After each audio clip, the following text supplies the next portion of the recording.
Proclaimed king, a groper-in-chief, stealing our country, a crooked orange thief. Faux patriots who are poorly educated, wearing red hats and also unvaccinated. Liberal Dan will see us through. It's the best show that you're not listening to. So when you hear the call, animals unite. Liberal Dan Radio, talk on the left, that's right. A failing media that's barely treading water. They're too inept to fight this new world order. Corporate pigs are at the trough, hear the squeals. The swine won't bite the hands that feeds them meals. But Liberal Dan will see us flow. It's the best show that you're not listening to. So when you hear the call, animals unite. Liberal Dan Radio, talk from the left, that's right.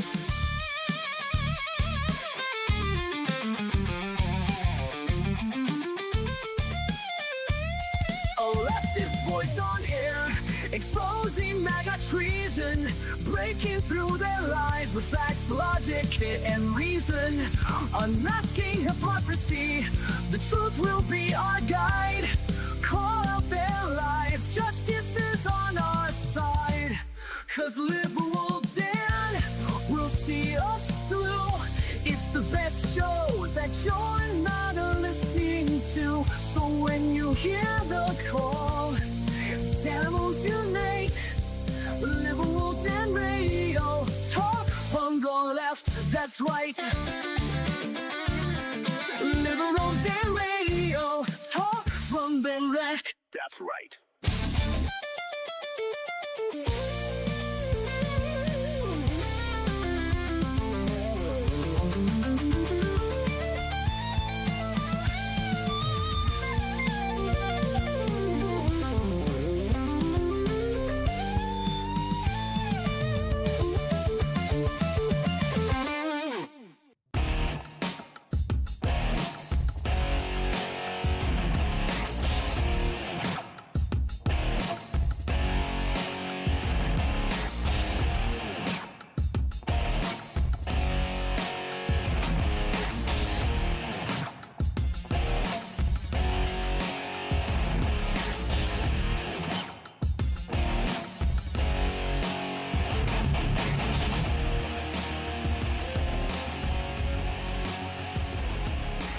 And welcome back to Liberal Dan Radio, Talk from the Left, that's right. This is your host, Dan Zimmerman, coming at you live from New Orleans, Louisiana. To join the conversation later, call the Liberal Dan Radio phone lines at 562-LIB-DAN1, but we're not opening them up now, so you'll have to be a little patient.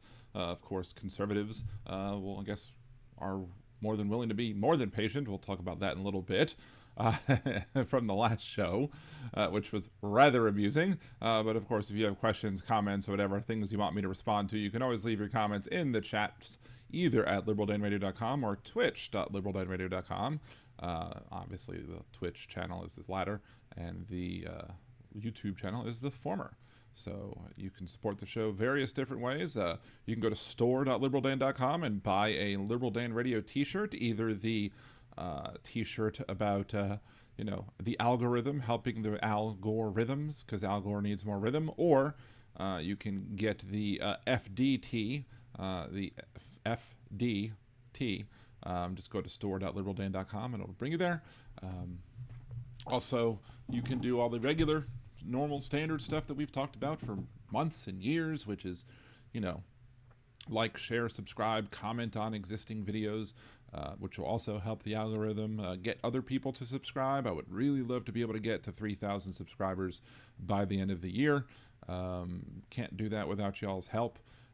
You could also Venmo, Liberal Dan at Venmo, or you can buy me a cider. Go to liberaldan.com, click the Buy Me a Cider button, or just go to buymeacoffee.com/liberaldanradio, and either way will get you there. You can become a Liberal Dan Radio patron, patreon.com/liberaldan, or patreon.liberaldan.com.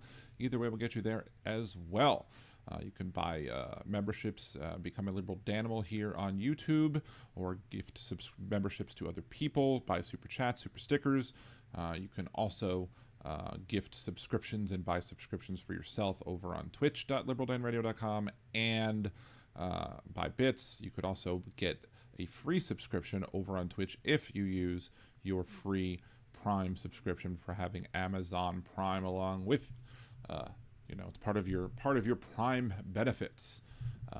Let's see who be in the chat already. We've got Aaron, Chad, thank you for joining. We got Josh, Progressively Independent, Jeff from just north of Uranus, Suzanne. To say Josh, Big Hook, CR, Steve from across the pond. It's no Scottish, it's crap. Big Hook, did I say Big Hook? I think I might have said Big Hook already. If I say your name twice, it just means I like you, right? So, Roxanne, I was just telling Cassie, my wife, the other day, that every time Roxanne comes on, I want to go, "You don't have to put on the red light," but she's probably laughing in the bathroom right now. I think she's still in the tub. So those days are over. You don't have to sell your body to the night. Anyway, so what's up, 250 Kilo Ohm? Thank you for the lurk, or it'll be over on Twitch as well. Thank you all for joining as well. Lots of stuff. I don't even think I'm gonna get to all the topics that I wanted to talk about today. There is so much stuff. Again, as I said back in, leading up to and into November of last year, if Donald Trump lost, I would have been happy to have Donald Trump lose and have a boring show where we don't talk about much. I would have loved to have had that situation. Unfortunately, we have too stupid of a nation, and they elected Donald Trump, and because of that, we have a wealth of information. While Donald Trump digs us deeper and deeper into poverty, we do have a wealth of information to talk about every single show, because Donald Trump is making us live in interesting times, to say the least. And there'll be a lot of stuff to talk about with him, a lot of stuff to talk about with other stuff as well. But yeah, let's see. We only got 11, but then again, this is a day where other people do shows at the same time I do, so if people are late and miss some of the top subjects, oh well. We're going to go ahead and start early because we have a lot of stuff to talk about, so we might skip some of the personal stuff from the start and just swing it on to the back if we have time to do it. Big Hook. Hey, a Magnum PI for Progressively Independent. You're going to have to make me download a Magnum PI sound for when Progressively Independent's in the chat, aren't you? Or at least play the Magnum PI, theme song or what have you whenever we see him in chat. I do have to have thanks when Impeccable Living comes in. He did send me a Venmo last chat, and I didn't notice until after the show. So I do have to give thanks to him as well. But I'll give a preemptive Oh my for his benefit. So Jojo Mojo, good to see you. Thank you for joining the stream. So what are we talking about first? Before we actually start recording, let me get that out. A little gassiness or whatever. We got 4 more people who jumped in whilst I was, dilly-dallying. Anyway, so Benjamin Netanyahu. You've heard me be critical of Benjamin Netanyahu on the show for a very long time, even well before 10/7. But when 10/7 happened, and news became, apparent, there was news that Benjamin Netanyahu knew about that the attacks were coming, or the Netanyahu administration knew about the attacks that were coming in, and they did nothing about it because, in my opinion, the Netanyahu administration felt that he would be better suited responding to an already made attack than responding to a attack that was pending that you didn't know how bad it would be.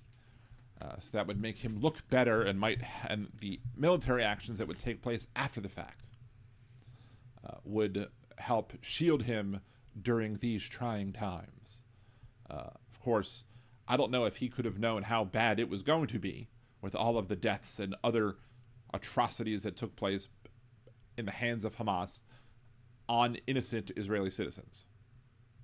Now, we've been critical of him, and we've been critical on even the last show on how the state of Israel and the Israeli government and Netanyahu administration have responded to Gaza and hit Gaza indiscriminately with no smart munitions, whilst we see pictures from Tehran and other Iranian locations where they struck there with precision.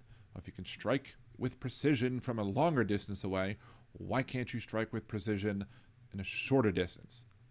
Maybe it would have helped your cause, old Netanyahu, if you think that, if you want people to swarm to your side, don't start indiscriminately killing civilians whilst going after terrorists, because people are going to view you as a terrorist too.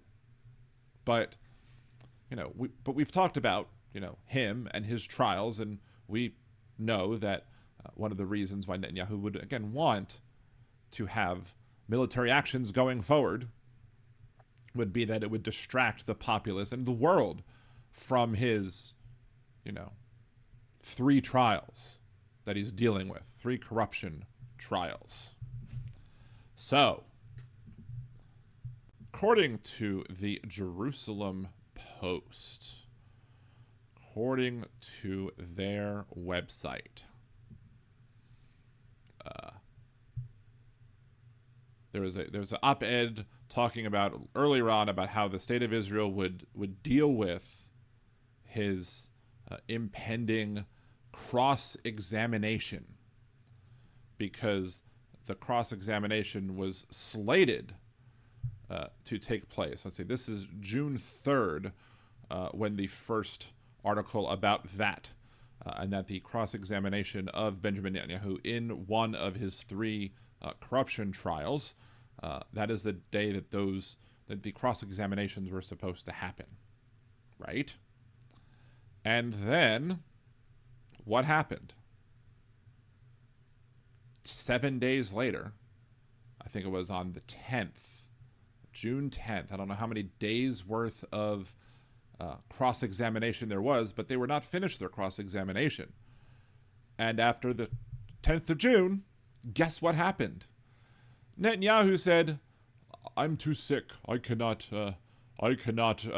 be cross-examined because I'm too sick." Really?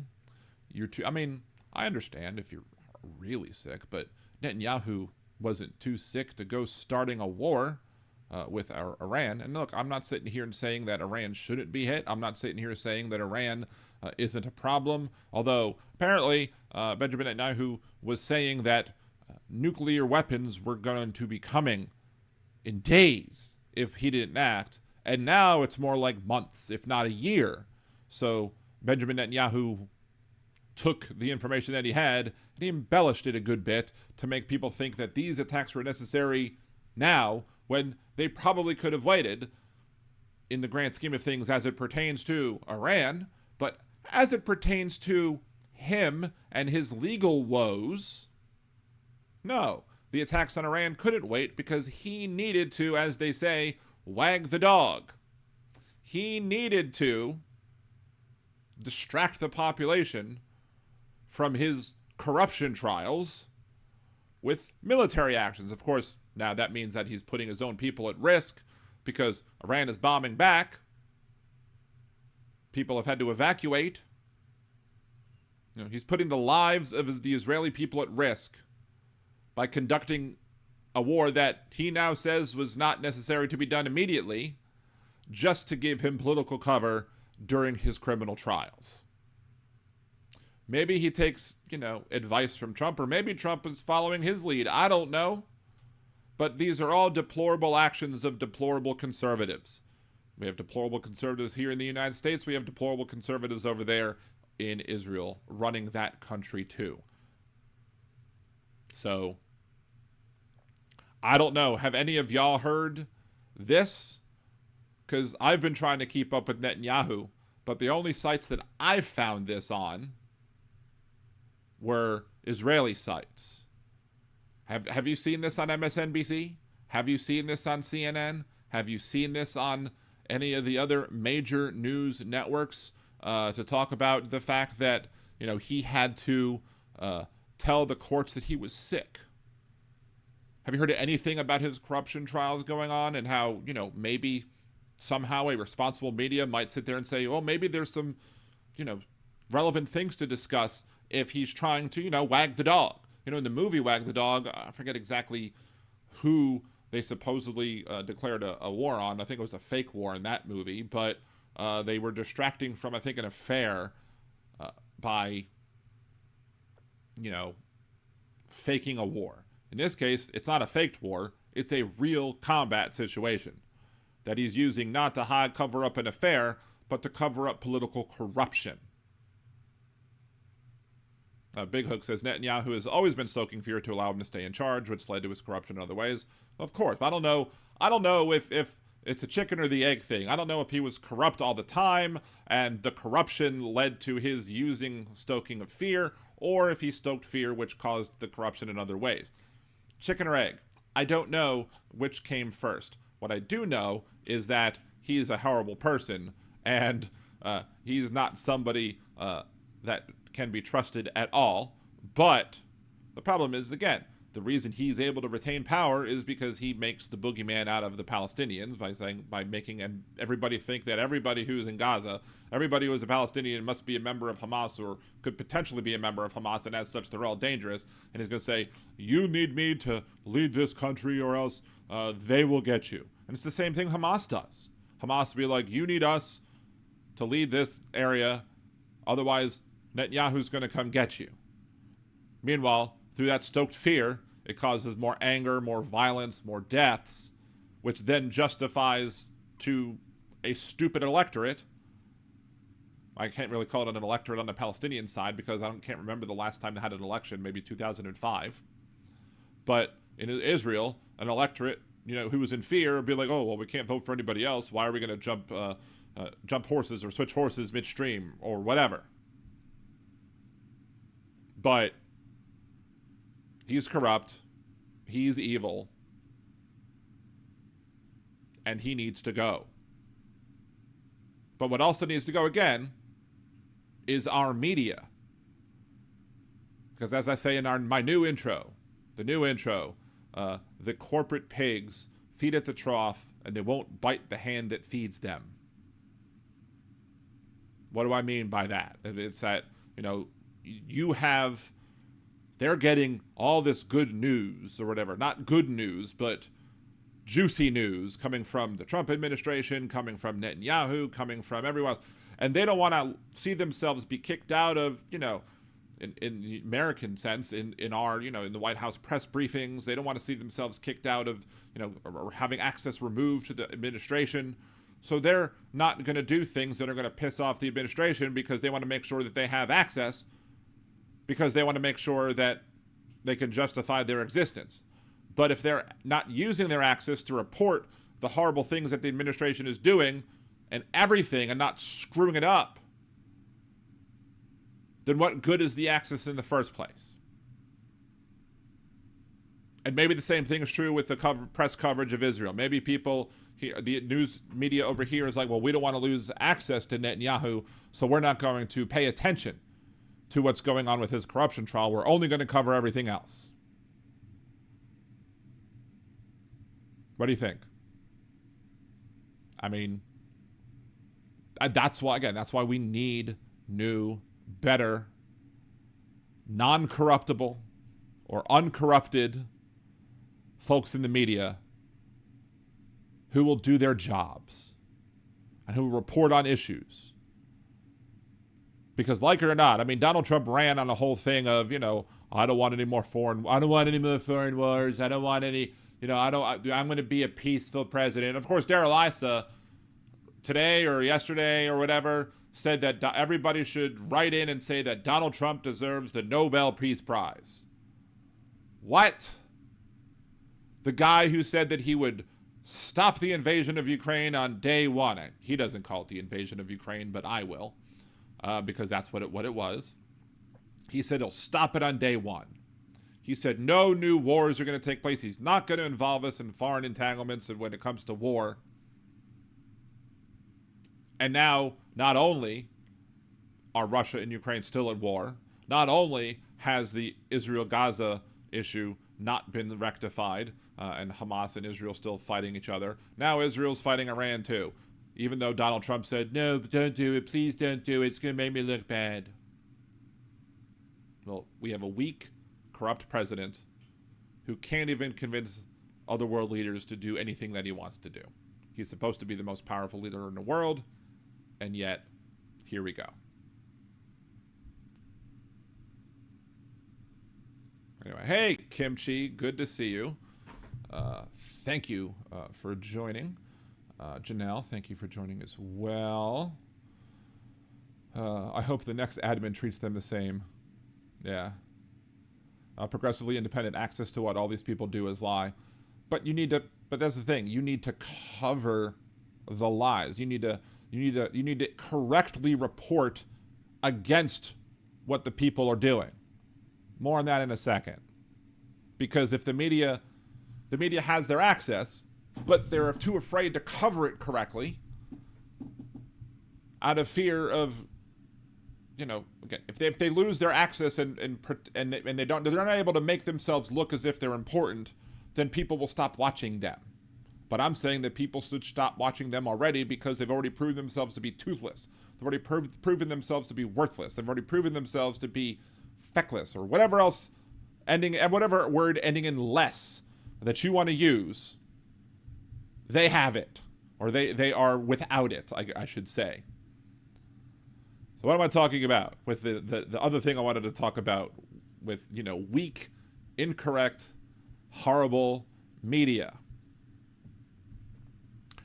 We've talked about Adriana Smith before on the May 19th episode of Liberal Dan Radio, Talk from the Left, That's Right. If you go to that episode and you go to about, I think the 56-minute mark and watch for about, 15 minutes or so, I go over the entirety of the issues that I have with what happened in Georgia and Adriana Smith. As you know, nurse had headaches. She went to the ER. They turned her away, or they didn't give her the proper treatment. The next day she woke up, major headaches, went to the hospital, had brain issues, went brain dead, but was pregnant. So then the state and the hospital said that they would not be able to just let her off life support because it would violate Georgia's heartbeat law. The AP and other media sources cited these people saying that if they let her off life support, that it would be a violation of Georgia's heartbeat law. Well, if you listened on May 19th, you already know this, but we're not going to assume that all people watching listened on May 19th, so we are going to take a look at the law as it is worded. This is the Georgia law. As used in this article, the term abortion means the act of using, prescribing, or administering any instrument, substance, device, or other means with the purpose of terminating a pregnancy with knowledge that termination will, with reasonable likelihood, cause the death of an unborn child. So you have to take a specific action, and that specific action has to have the intent to terminate the pregnancy. And the AP were citing, and other people in the media were citing this law and saying, oh, well, the state of Georgia is saying this, and the hospital is saying this. But did they ever go read the damn law themselves? I mean, I'm not a legal expert, but this is, again, plain English. There is nothing in here that says that removing Adriana Smith off of life support would be, by Georgia law, considered an abortion. Yes, the pregnancy would have ended when she passed away, or some point thereafter, because it was not long enough into the pregnancy where you could have delivered the fetus and tried to save it. But there's also nothing in this law that would have allowed the state to punish anybody who took her off life support, because taking somebody off of life support does not involve an act of prescribing anything, administering an instrument. You're not administering an instrument, you're taking away an instrument. You're not giving the person a substance, you're not using a device, you're taking away a device. And there's no other means. And you don't have the explicit purpose of terminating the pregnancy. They're not going in there and saying, oh, we want to terminate the pregnancy. No, they're just saying you can let her off of life support and let that be it. But the media is too chicken shit to challenge the people of Georgia, to challenge the government running Georgia, and to challenge the hospital. If the Associated Press is too chicken shit to challenge them when they're wrong, then why do we need them? And again, this is why we need new media. Because without new media, you're going to get the same old. Again, Big Hook quoted this. I cite this all the time myself. Einstein said that insanity is doing the same thing over and over again and expecting a different result. Insanity would be continuing to embrace the corporate media who keeps feeding at the trough and feeding us false information because they don't want to bite the hands that feed them.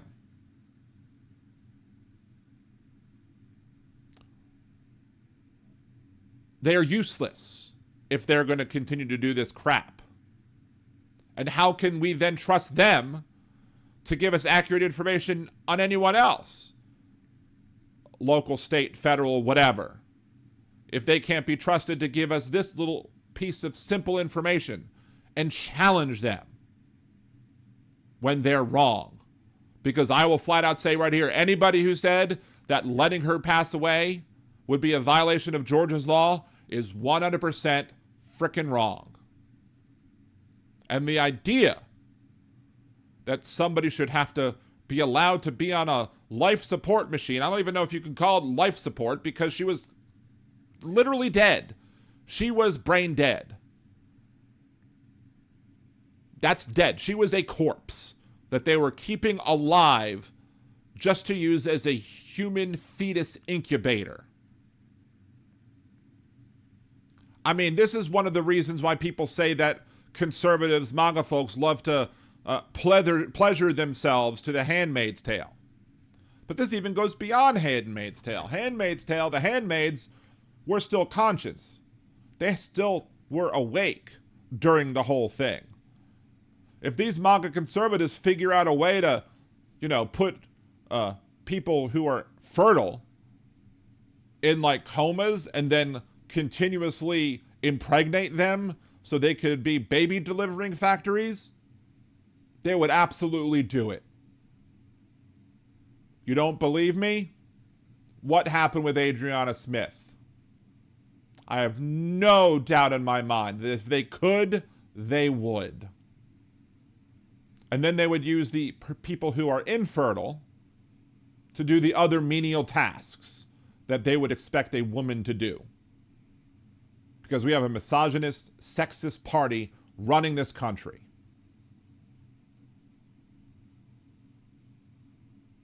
I don't want to see Handmaid's Tale become a reality, but that is full on under his eye crap.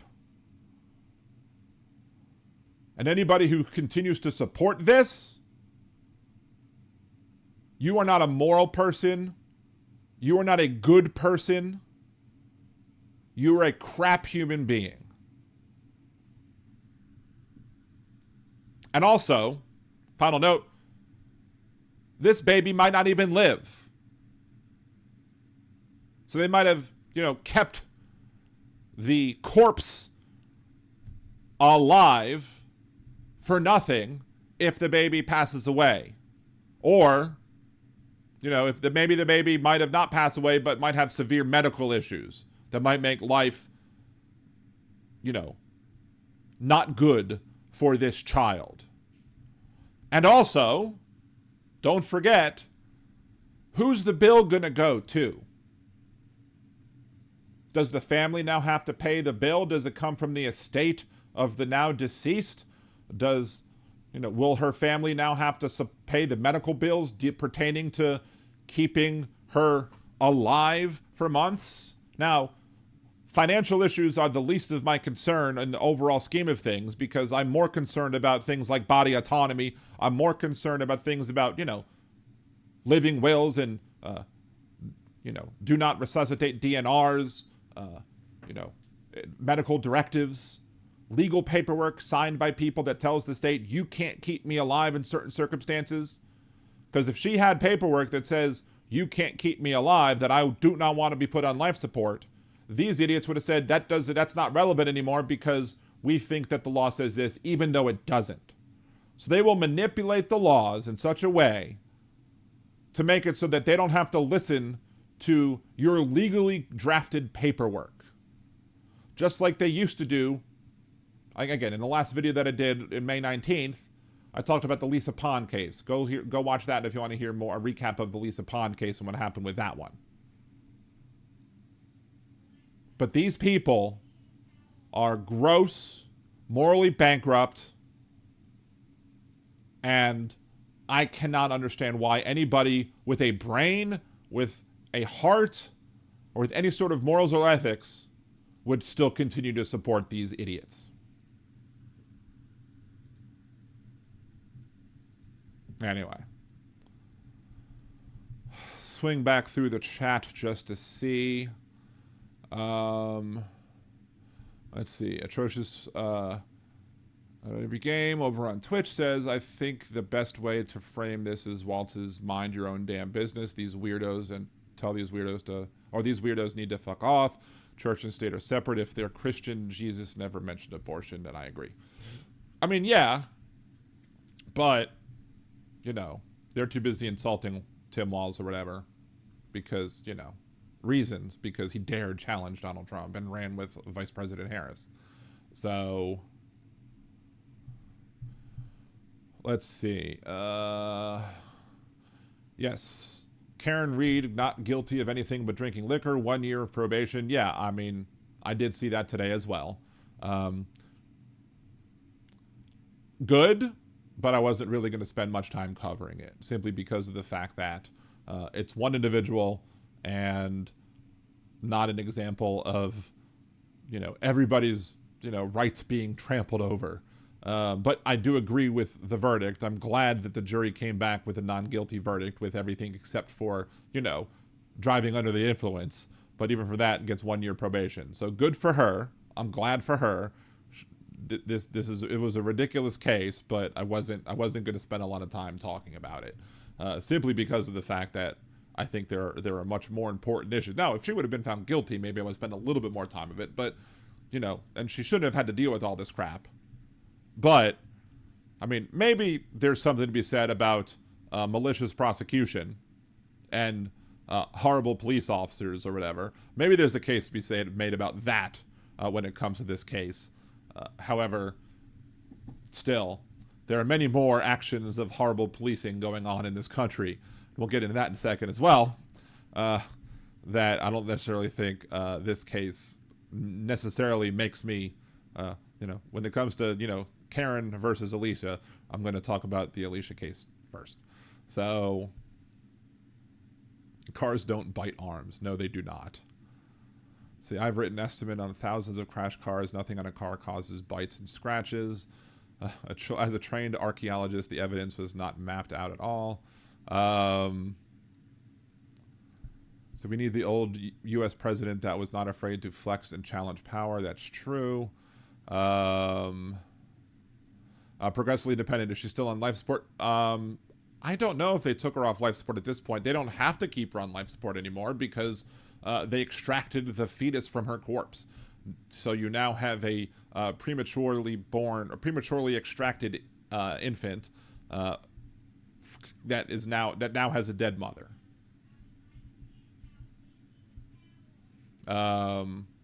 See, Big Hook, that's why Canada has the CBC, a publicly funded corporation that has a mandate to tell the truth to the nation on world events as well as national and local news. And that's exactly why people like, Donald Trump are trying to defund things like NPR and PBS and everything else, because he does not want a fully informed electorate. He loves the poorly educated. And the poorly educated, well, hold on. Let's switch back to the main show image for a second.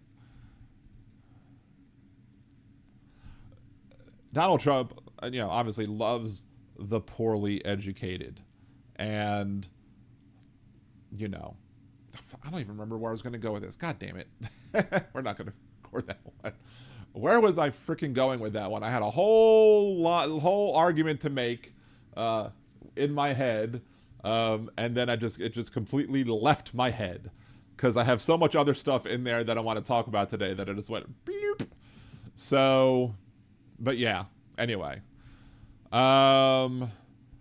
See, Krista, we just got a HOA Karen for a housing manager and pretty much everyone's yard failed inspection. I lived here for 6 years and never failed before. That's why I would never live in a place with a homeowners association, because I would never leave my property in the hands of somebody else or a group of other people that are not people living at my own home.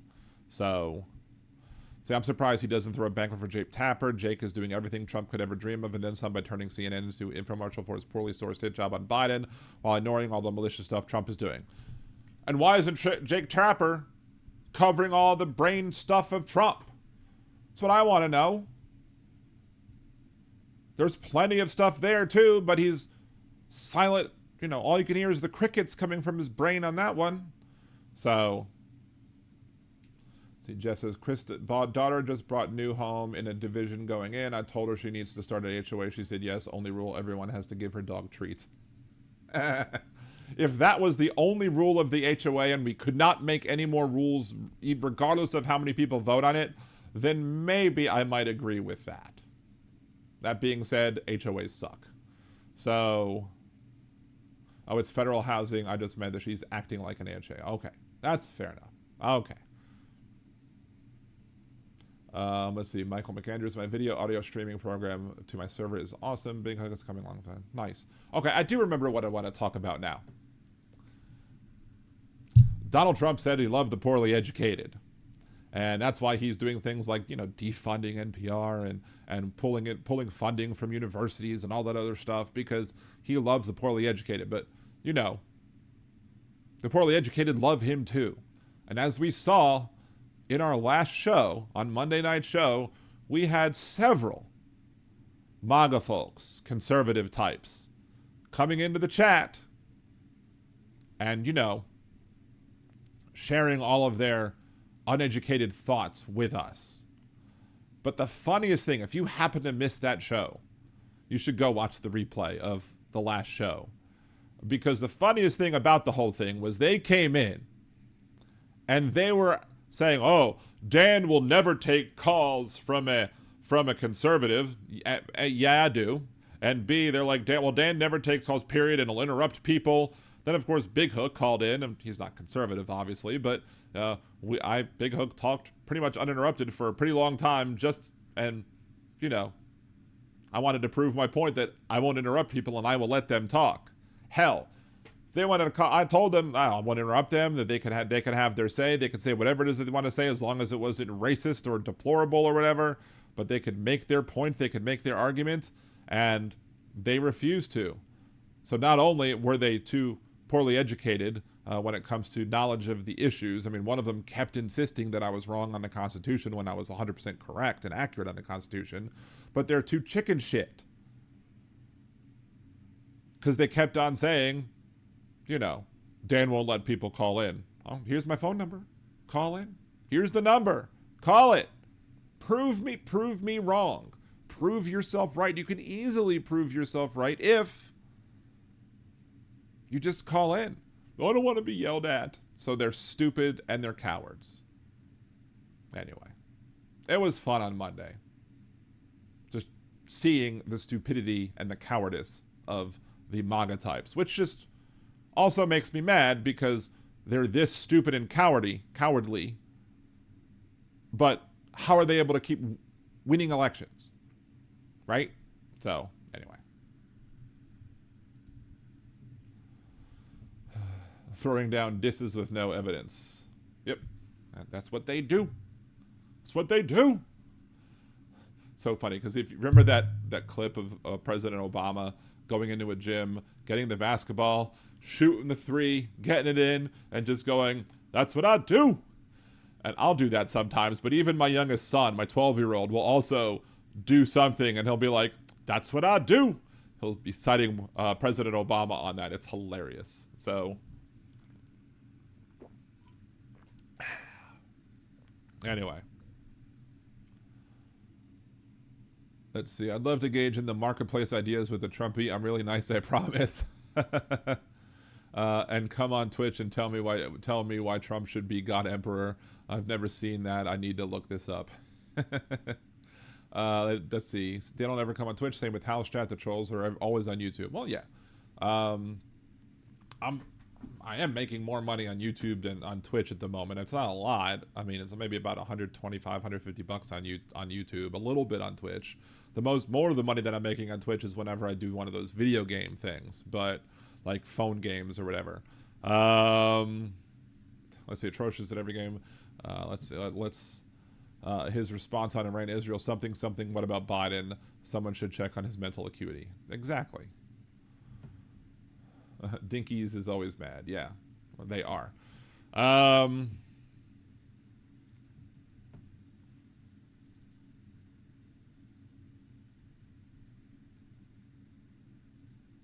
Then there's this one. Brad Lander, comptroller, New York City comptroller, and Democratic mayoral candidate Brad Lander was arrested Tuesday by masked immigration and customs enforcement agents inside a federal immigration court in Lower Manhattan. U.S. Department of Homeland Security spokesman said that Lander was arrested for assaulting law enforcement and impeding a federal officer. Did he really assault federal law enforcement and impede a federal officer? Well, let's just look here at what was going on. I mean, I don't think we have the very, very beginning on this audio, but... You don't have the authority to arrest U.S. citizens. So looking right now, I mean, he doesn't look like he's fighting back. He's saying that they don't have the authority to arrest U.S. citizens, and, it's probably right, but he's not resisting arrest or anything of the sort. You don't have to. I'm not obstructing. I'm standing right here in the hallway. I asked to see the... I think that's what police officers do. They'll say things like, You're obstructing justice. You are obstructing justice. Stop obstructing. Stop resisting. That's what they will do. Even when you're not obstructing, even when you're not resisting. And the reason that they do that, and I've had several law enforcement officers confirm to me that this is the case, and this is what happens in unofficial training of law enforcement, is that they will tell these rookie cops or whatever, rookie law enforcement officers, rookie ICE agents, whoever you're working for, they will tell them, it doesn't matter if they're resisting or not. It doesn't matter if they're obstructing or not. Just say it. Just say stop resisting. Just say stop obstructing. Because if anything happens and, a gun happens to go off, like, you using one and shooting somebody, you can then claim that they were resisting. And a jury may very well believe that it's possible enough that you were resisting or grabbing the gun or whatever to give a jury enough to acquit because of, reasonable doubt. Judicial warrant by asking for a judicial warrant. You don't have the authority to arrest U.S. citizens asking for a judicial warrant, sir. And Chad, just, if you're still in the chat, I want to know what your thoughts are on this whole thing. They already arrested one politician. The federal government, federal law enforcement agents already arrested a sitting U.S. senator, and now they've arrested a sitting New York comptroller. This is not okay. This is more use of government to intimidate other people who disagree with this administration. And that's wrong. That's immoral.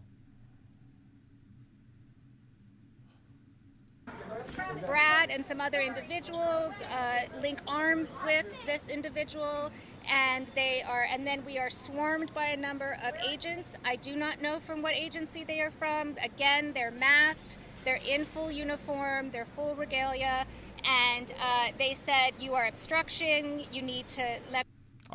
Probably said you were obstructing instead of your obstruction, but let's continue. So we said we need to see a judicial warrant, we need to know your name, what is your badge number.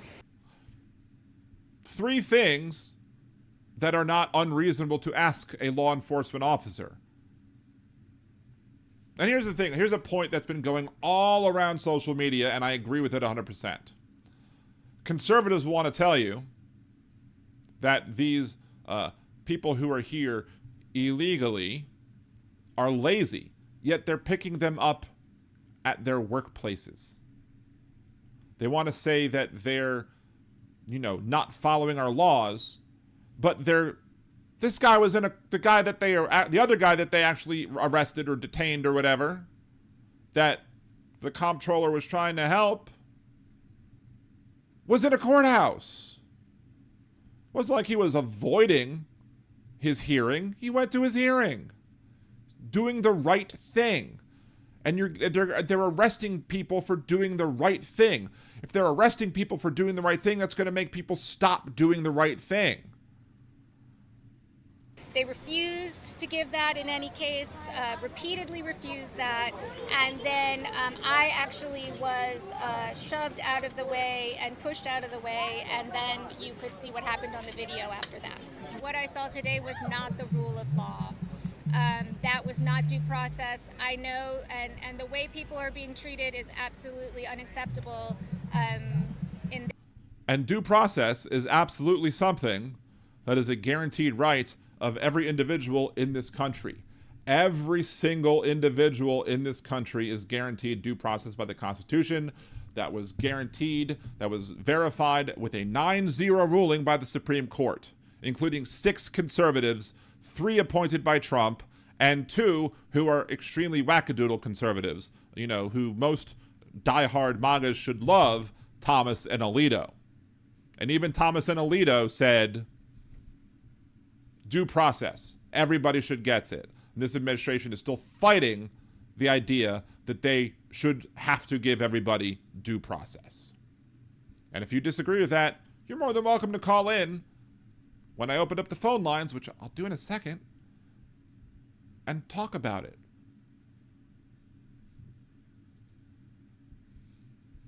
See, Amy Coney Barrett is ridiculous right-wing, but holy crap, even she has some moments of sanity. Yeah, she's had more moments of sanity than many of the other folks appointed by Trump, at least. Especially over Alito and Thomas. The only conservative on the bench that might have more moments of sanity than her is the Chief Justice. I see David's in the chat again. David HRSM says, you will cut me off again.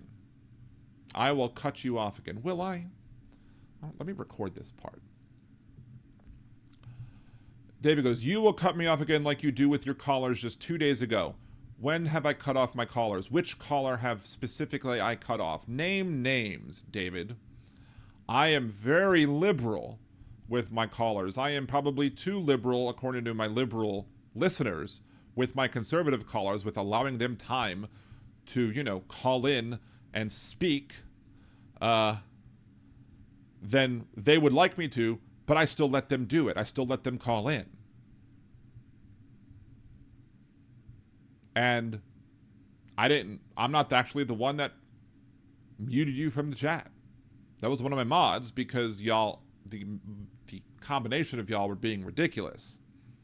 And I'm not going to override what my mods do because I trust them to make the right decisions for the chat. But the phone lines are open. And it is 2:50 and 12 seconds. Or, yeah, I'm sorry, 8:50 and 12 seconds my time, Central Time. I've opened the phone lines. I am giving you, David, the opportunity to prove me wrong. Call in. Call in. See if I cut you off. I mean, I will cut you off if you say, like, racial slurs. I will cut you off if you say things that are, you know, racist, bigoted, anti-Semitic or whatever. Like if you start talking about how, you know, how my religion controls the media and my religion controls the banking and all that other stuff. You know, if you say deplorable things like that, I might very well cut you off. But if you simply state your political opinion that is in disagreement with me, I will give you your opportunity to do just that, to call in and see if I will A, yell at you, and B, cut you off. You have the perfect opportunity to prove your argument correct, to prove the argument correct that I cut people off. And I'm going to ask Big Hook right now, don't call in yet. This is an open invitation. I mean, Atrocious Every Game over on Twitch says, no racial slurs, no Nazi salutes, no inciting violence, no flinging your poop at the wall. Other than that, you're probably fine. I mean, if you want to fling poop on your own wall, that's fine. I mean, you're not here in my studio. So, I mean, fling poop at your own wall all you want. You can throw ketchup at the wall too, just like your hero Donald Trump did. But 250 kilo, maybe he was too drunk to remember which show he got cut off of. Maybe. I don't know. I can't speak to whether or not David over there is imbibing or taking some other stuff. But, you know, I've unblocked the, you know, I usually during the non-show times, I have my number on Do Not Disturb, so, you know, I don't get calls at all times of the day and have my phone wake me up because people want to harass the Liberal Dan Radio official phone lines of 562-LIB-DAN1, 562-LIB-DAN1, 562-542-3261 is the phone number. And you have every opportunity right now, David, to call in. And I'm right now I'm opening it up. I really prefer to be conservatives, specifically David, to call in. Because I want to show that you're wrong. That as long as you are willing to have a civil conversation about the issues, that I will not hang up on you. I will, you know, I mean, eventually, I mean, if you try and filibuster for a whole 3 hours, then I might mute you for a second so that other people, so I can get a word in edgewise. You know, I do eventually have to go to sleep. So eventually I'll have to end the show at some point. So there are points of reasonableness that I will insist on. But I'll give you at least 5 minutes to say whatever it is that you want. I won't interrupt you. I'll mute myself. I'll turn off my camera. As long as you promise not to say anything that's going to be racist, sexist, etc. You know, come on. Call. David says, talk, I hear you, but I don't hear you. I don't hear you calling in. I don't hear you attempting to prove me wrong by saying that I will cut you off. You know, you said that I will yell at you. I won't even yell at you. I mean, if you start yelling at me first, maybe I might yell back, but I'm not going to start the yelling. I'll even talk to you with my NPR voice. I'll be like, hi, welcome to Liberal Dan Radio. Talk from the left, that's right. Just like I was doing when I evacuated for Hurricane Ida and would put my wife completely to sleep. And I'm insisting fully that the reason my wife that was behind me at the time was going completely to sleep was because of the dulcet tones of my NPR voice and not because of the content of the show, although sometimes she does get bored with politics. So I'm responding to you. Sure. Says, you seem to respond to me. I am responding to you. But you've made assertions against my character, against the type of show that this is. You say that I'm the type of show that doesn't allow conservatives to talk, doesn't allow conservatives to have their say, and the evidence completely shows. I mean, I gave you a link to the show in the chat where I had a whole show where I had a conversation with Gibson Media. There are other shows that I've had where I've talked with other conservatives. There's a guy who's in charge, I think, of the Texas bail bonds thing, or maybe he's just head of the entire bail bonds thing. I've had this guy on my show twice, and we've discussed the issues, and I've given him full opportunity to have my say. In fact, when I had him on once, his agent, I guess, contacted me again and was like, hey, would you like to have him back on the show again? And I said, sure.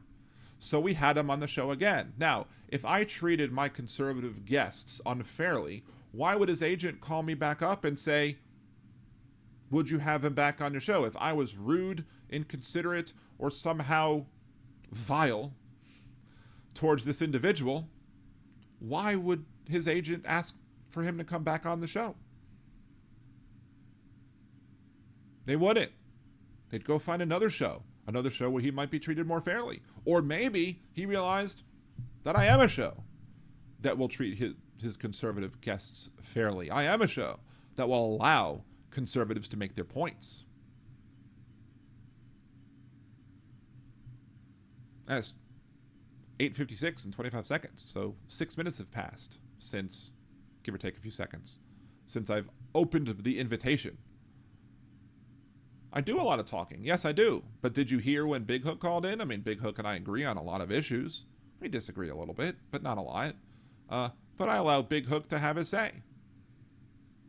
I think it's good for other people to be able to have their say. I'm glad to allow my platform to have other people have their say, even if I disagree with them. And sometimes when I disagree with them, I allow people to have enough say so I can make a good cogent point and a rebuttal to whatever it is that they are saying. But my point is that you've made an assertion that I don't let people, that I don't allow conservatives to have their say, to be able to say what they want to say on this show. And I've actually stopped this show and stopped talking about whatever it is that I wanted to talk about to make this point to you. To make the point to you that I will allow conservatives to call in. I welcome conservatives to call in. I don't even have a policy like my dude does, like Tommy does, over on News Dude here on YouTube and also on TikTok or whatever. I don't even have a policy of, if you tip me enough, I will hang up on you. I don't have that policy.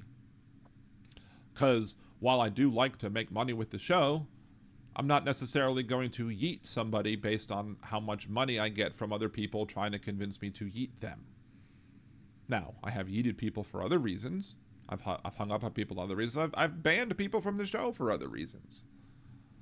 Only reason I can think right now, the only one maybe potentially valid reason that David, you might not want to call in, is if you're not really David and if you're somebody who's been banned from the show already. And that will expose you as the person that, as that real person. I'm not saying that you are, but I could see it. I could see that that might be a reason why you don't want to call. But hey.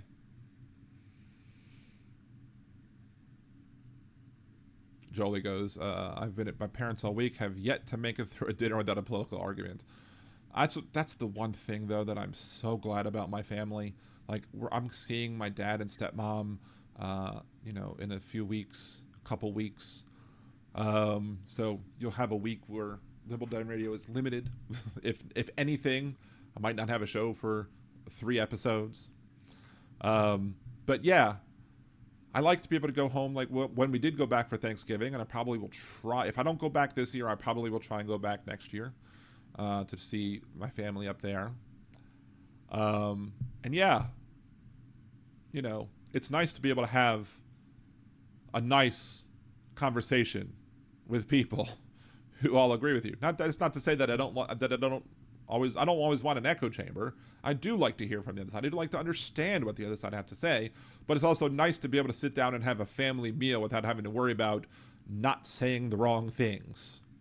So Jolie goes, it's all good. I love arguing with my dad.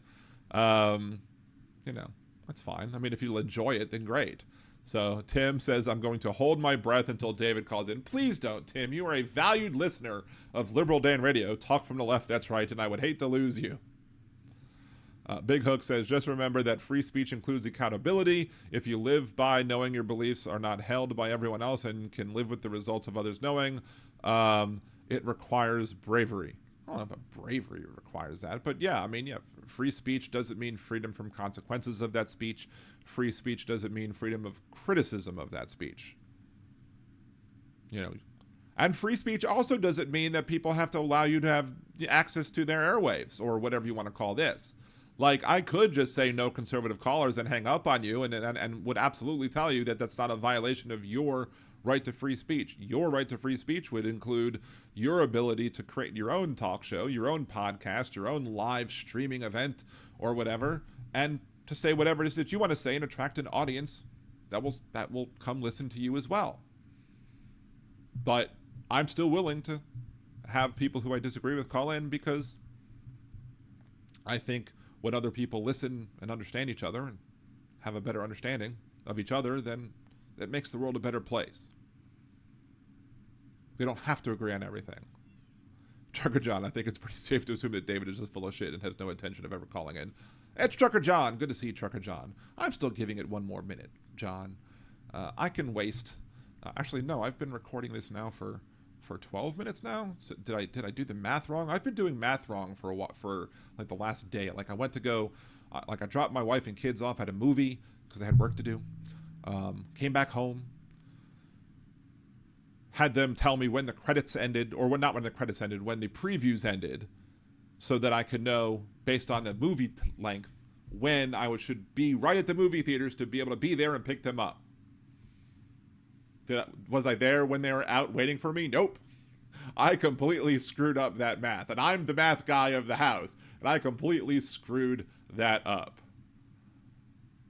David, I'm not calling in so you can cut me off. So, but look, for 10 minutes now, I've given you the opportunity to call in. So, don't say that I don't allow conservatives to have their say. And again, the only reason the mods will cut you off is if you get repetitive about the BS that you put in the chat. Now, look, repetitive BS is going to help the algorithm, so they're probably going to still give you a lot of leeway when it comes to, what you're saying. But don't ever say again that I won't allow opposing viewpoints on this channel. Because I will, and I have, and I do. Because for the last, 13 minutes now that this video is long, you've had an open invitation to call in, and you haven't taken the opportunity. So you had the opportunity to try and prove me wrong, you won't. So, as Herr Donald would say, it is what it is. Thank you, Donald. Anyway. So now I'll open the phone lines up for anybody who wants to call in. 562-LIBDAN1, 562-LIBDAN1, 562-542-3261. Please call in. and let me know what you feel. Doesn't have to be about David. It could be about anything. As long as David behaves in the chat, as long as people behave in the chat, I have no problem with conservatives in the chat. I mean, Chad Bostic, I mean, he's a fella who's a Trump supporter who voted for him up in Illinois. And, you know, I'm not saying anything that he hasn't said himself in the chat, so I'm not like doxing him or anything. But, you know, he's been in the chat for a very long time. And not only does he say what he needs to say, he also supports the show on top of that. You know, super chats, memberships, etc. So, Tim, I bet David isn't even his real name. It's probably Tucker, or Elon, or Bill, or Billy, or Mac, or Buddy. Playing awkward to me. Wonder if he's ever had a day of fun in his own life. All I want to do is have some fun. I have a feeling I'm not the only one. All I want to do is have some fun until the sun comes up over Santa Monica Boulevard. You like Elon? You should call in and tell me why you like Elon. I mean, I know you're not calling in. I know you're not calling in, but Jesus. Why? Why? I mean, even when Elon was, like, not all MAGA, whatever, I still was like, ugh. But anyway, let's see. Atrocious at every game. Don't consider us talking about the marketplace of ideas. That's what we want here. We don't bite. I mean, I will bite. Just have to ask nicely. Consent is very important to me. Free speech means you can speak your mind, and we can use our free speech to tell you respectfully, of course, that you're full of shit. Yeah. I wonder if David is a real person and maybe an AI bot funded by a Kremlin troll farm. I'm not going to go that far with David yet. David, I wish I had his money. See, we don't. That's the thing. We don't need billions. I don't want billions and billions of dollars. I mean, what would you do with it? It's impossible to spend that much money without just throwing it away. I mean, if you saw Brewster's Millions, the amount of the difficulty that it took him to spend just a few $1 million was very difficult, let alone spending billions. But again, we all know that one of the reasons why Musk doesn't get taxed a lot is because he gets paid more in stock options than anything else, and he exercises the options, then he takes loans out as collateral, using the stocks as collateral, and then doesn't have to pay any sort of income tax because loans you obtain are not income.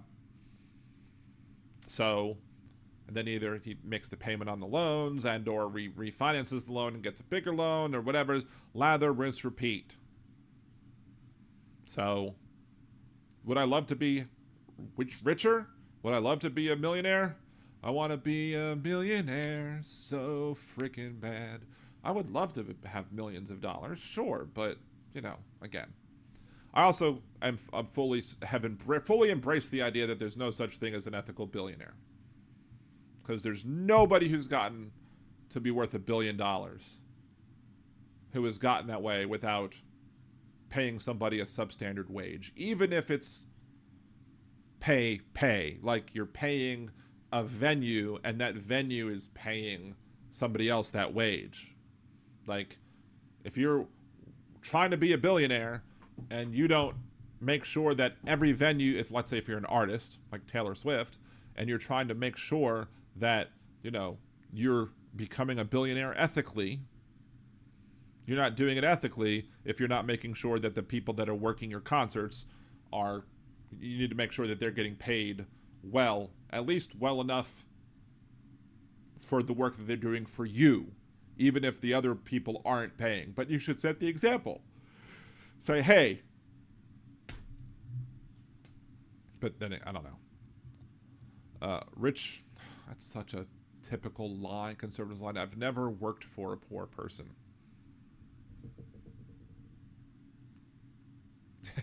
I have. I worked for myself. I was self-employed. I was a contractor employee. And I was still, you know, in debt. So I did work for myself, so therefore I did work for a poor person. But again, I've also never worked for a billionaire that I'm aware of. All of the jobs that I've had over the course of my life, I don't believe any of them has involved me working for a company where anybody who was my superior was worth $1 billion or more. So, again, I'm not begrudging people for getting rich.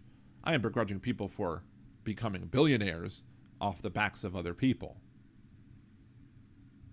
Like, don't discount the worth of your labor just because somebody else gave you a paycheck that you earned. That's what. Let me start recording this one. Again, somebody just said in chat that I've never worked for a poor person, and I said and responded back in chat, or to the person in chat, to David, that I worked for myself, and that was as a poor person. I was a poor person, so working for myself, I did work for a poor person because I worked for myself.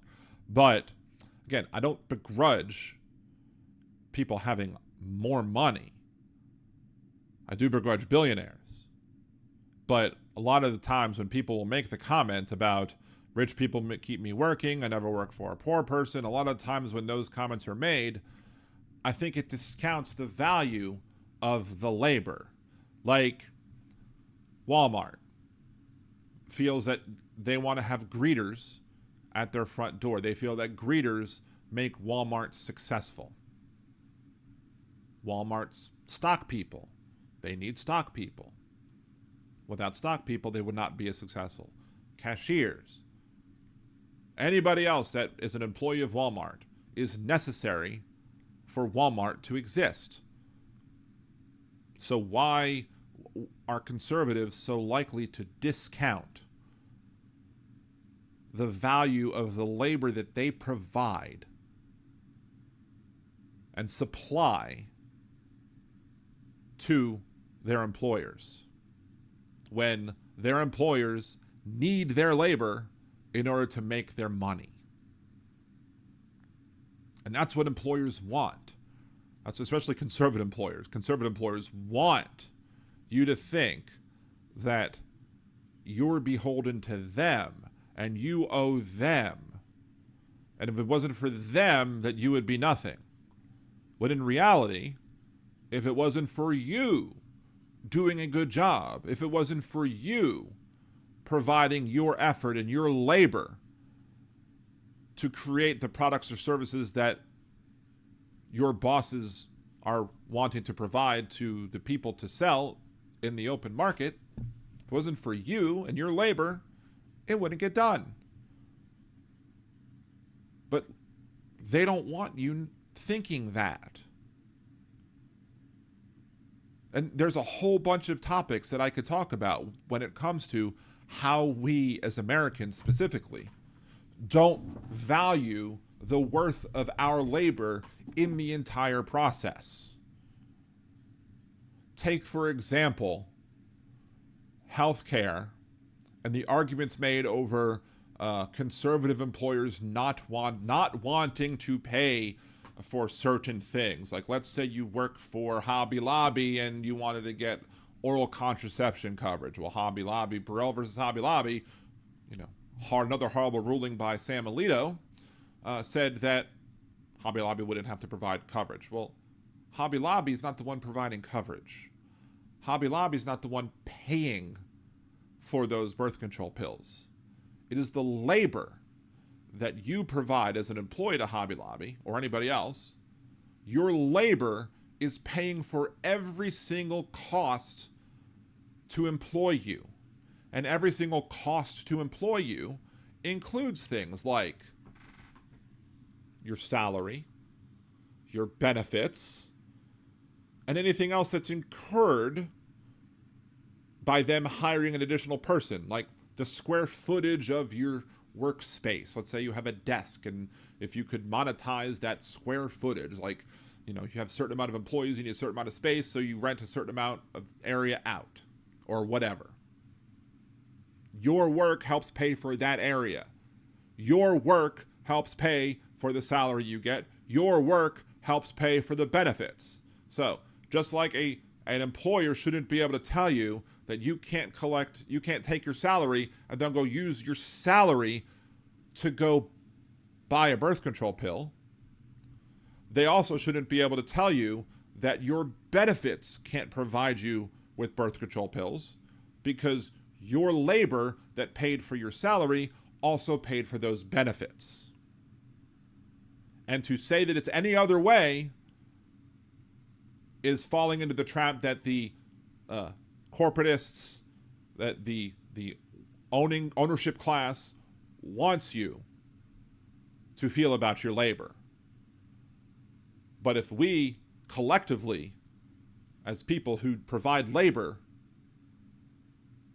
to the people that own these businesses, were to stand up and say, no, all of these things that you are providing us on our paychecks or even not on our paychecks, all of these things are things that I've earned through my labor, and as such, you shouldn't get to tell me how it gets spent.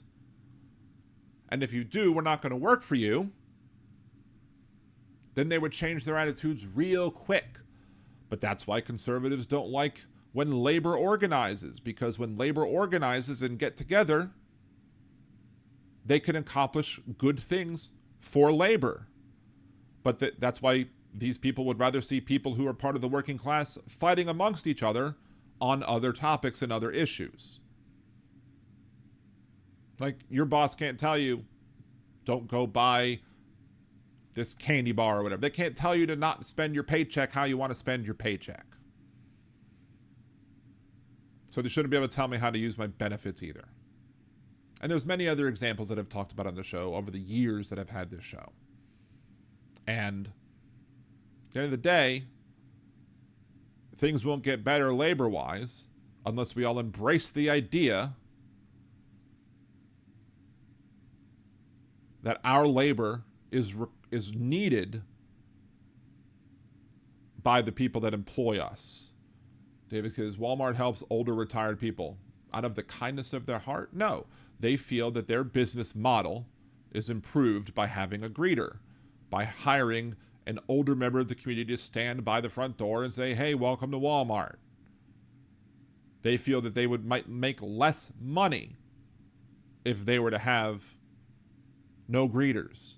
And I'm sure if they did some sort of investigation and study or whatever into their bottom line, and it was determined that the greeters did not add to their bottom line, that they would then immediately fire the greeters the next second. They wouldn't be like, oh, well, if we fired all the greeters, we'd make more money, but we're just going to keep them hired anyway because we're good people out of the goodness of our kindness of our hearts. No, that wouldn't happen at all. No, I have no thoughts in my head that would tell me that Walmart or anybody else for that matter, especially billion-dollar corporations, would be like, yeah, we're going to continue hiring these people even though we don't need them because we're altruistic. It just would never happen. Not one bit. Never. So yes, Walmart slave drives the old people. I didn't say that they were slave drivers of the old people. I'm just saying that Walmart believes that the labor that is provided by those older people, like the greeters or whatever, that labor that they provide improves their business model, that it makes them more money. And that's why they have them. They're not just hiring people out of the goodness of their hearts. Exactly. Trucker John says, consumers make people rich. Yep. Without consumers. Okay. But that's one of the main differences between conservatives and liberals as well, is conservatives are more likely to embrace supply-side economics, and liberals are not going to embrace supply-side economics. Conservatives think if you build it, they will come. Liberals are like, no, it's demand for goods and services that drive where businesses open and what business decisions are going to make. And you see this a lot in the discussion of whether or not, where people open abortion clinics, because conservatives will often try and make the argument that, abortion clinics target black communities because they're racist, because Planned Parenthood is racist, because Margaret Sanger was a eugenicist. Now, Margaret Sanger was a horrible eugenicist, and Planned Parenthood has specifically, outwardly on their own website, has said, we do not endorse the ideas, the eugenicist ideas of Margaret Sanger. But they are not opening up abortion clinics in black communities to create the demand for abortions. They're opening, the only reason anybody would open a business or a clinic or anything else in any sort of area would be because they did a market study and determined that the highest demand for the services or the items that are produced by this organization, company, clinic, whatever, are in most demand in this particular area. And so then they go find a place to build their clinic or whatever in that area. And then they meet the demand that's already existing for the service in that area. But conservatives typically don't buy that and will typically make the opposite argument.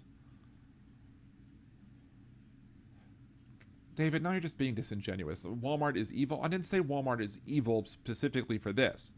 I'm just saying that Walmart isn't altruistic and they're not going. No business, no corporation is altruistic.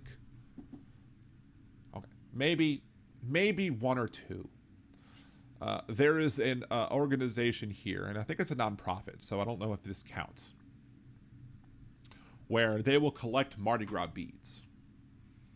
And they will, when they collect the Mardi Gras beads, and they'll take it in, and individuals with visual impairments will sit down at these tables, and they will sort the beads and put the bed together, maybe wrap them again or whatever, and then that organization will resell the beads, these wrapped beads, back to the Mardi Gras crews, so that they can whatever. Now, is this a needed organization? Maybe not. But they hire persons with visual impairments to do the work because they know that these people would like to have a job, and they give them a job that they can do. So maybe that's an example or an exception to the rule. But the exception proves the rule, right? So, Tim Farrell, Khan is the only eugenicist I know. Khan! Well played. Well played. So, Dawn, I heard Hobby Lobby went out of business. Good riddance. I believe that is. Was it Hobby Lobby or was it someone else?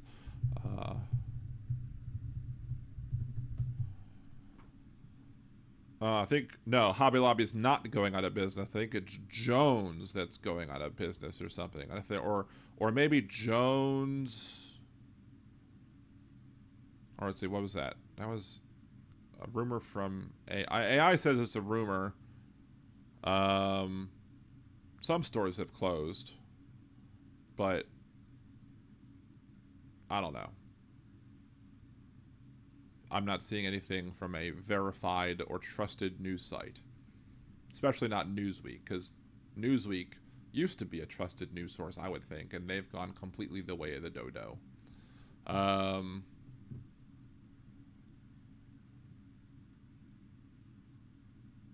Jones went out of business, yes. And I think I think Michaels is now going to be selling some of Jones' products or something like that.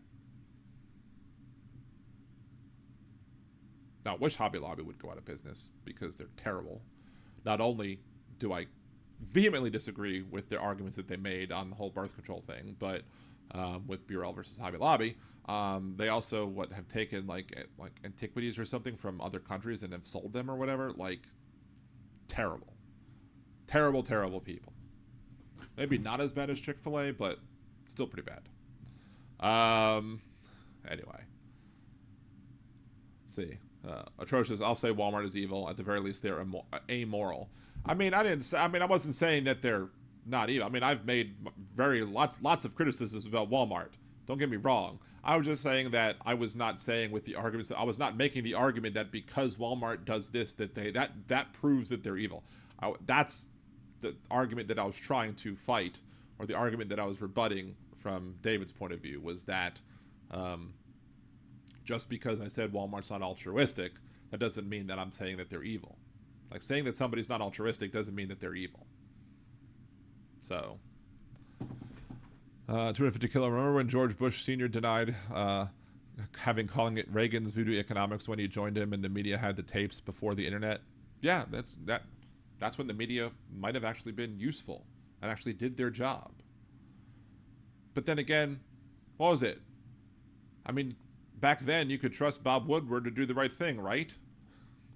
But even now, Bob Woodward interviewed Donald Trump during the end of, whatever, the first presidency or whatever, his first term. And I think it was, he interviewed Trump, and then he waited for his book to come out to release all this information that was damning against Trump. He put his book sales ahead of, delivering the news that we need. So again, media acting more like pigs at the trough, worrying about their next meal than worrying about just informing the people. Because I came up with that line for my intro, I'm going to keep using the pigs at the trough line over and over and over again. Anyway, I think that's a long enough video on that topic. Anybody calling in?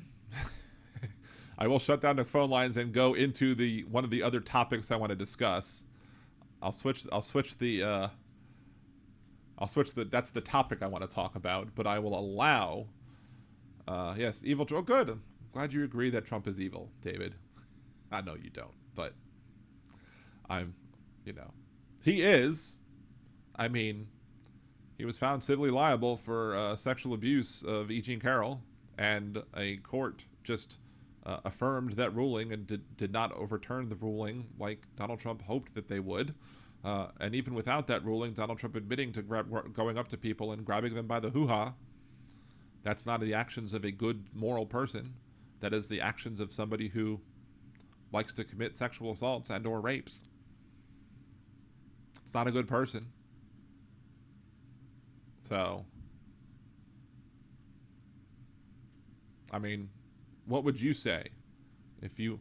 I hate wording it like. I mean, I used to make this argument make these type of arguments all the time, but I a lot of times I try to avoid it. But sometimes, to people who are conservatives, sometimes you kind of have to make this argument to kind of force their point. You shouldn't have to have a daughter to respect body autonomy. You shouldn't have to have a woman family member to respect body autonomy. But when you have whatchamacallit, I'll get to you in a second, Big Hook. You shouldn't have to have a daughter to have feelings and emotions and care about other people. But if Donald Trump were to walk up to a woman member of your family and without consent and grab them by the hoo-ha, would you still believe he's a good person? Or would you then say, maybe he's not such a good person? So, anyway. Welcome, Big Hook. How are you? Hanging in there. Well, you gave him every opportunity you possibly could, Dan. I don't know what else you can do. If they don't want to exercise their free speech and don't believe in what they believe in out in the open, I guess that's all you can do. I feel like I should just hang up on you right now just to be silly, but I'm not gonna. just to be, see, Dan hangs up on his callers. You wouldn't be the first conservative that's conservative hang up on me, but conservative.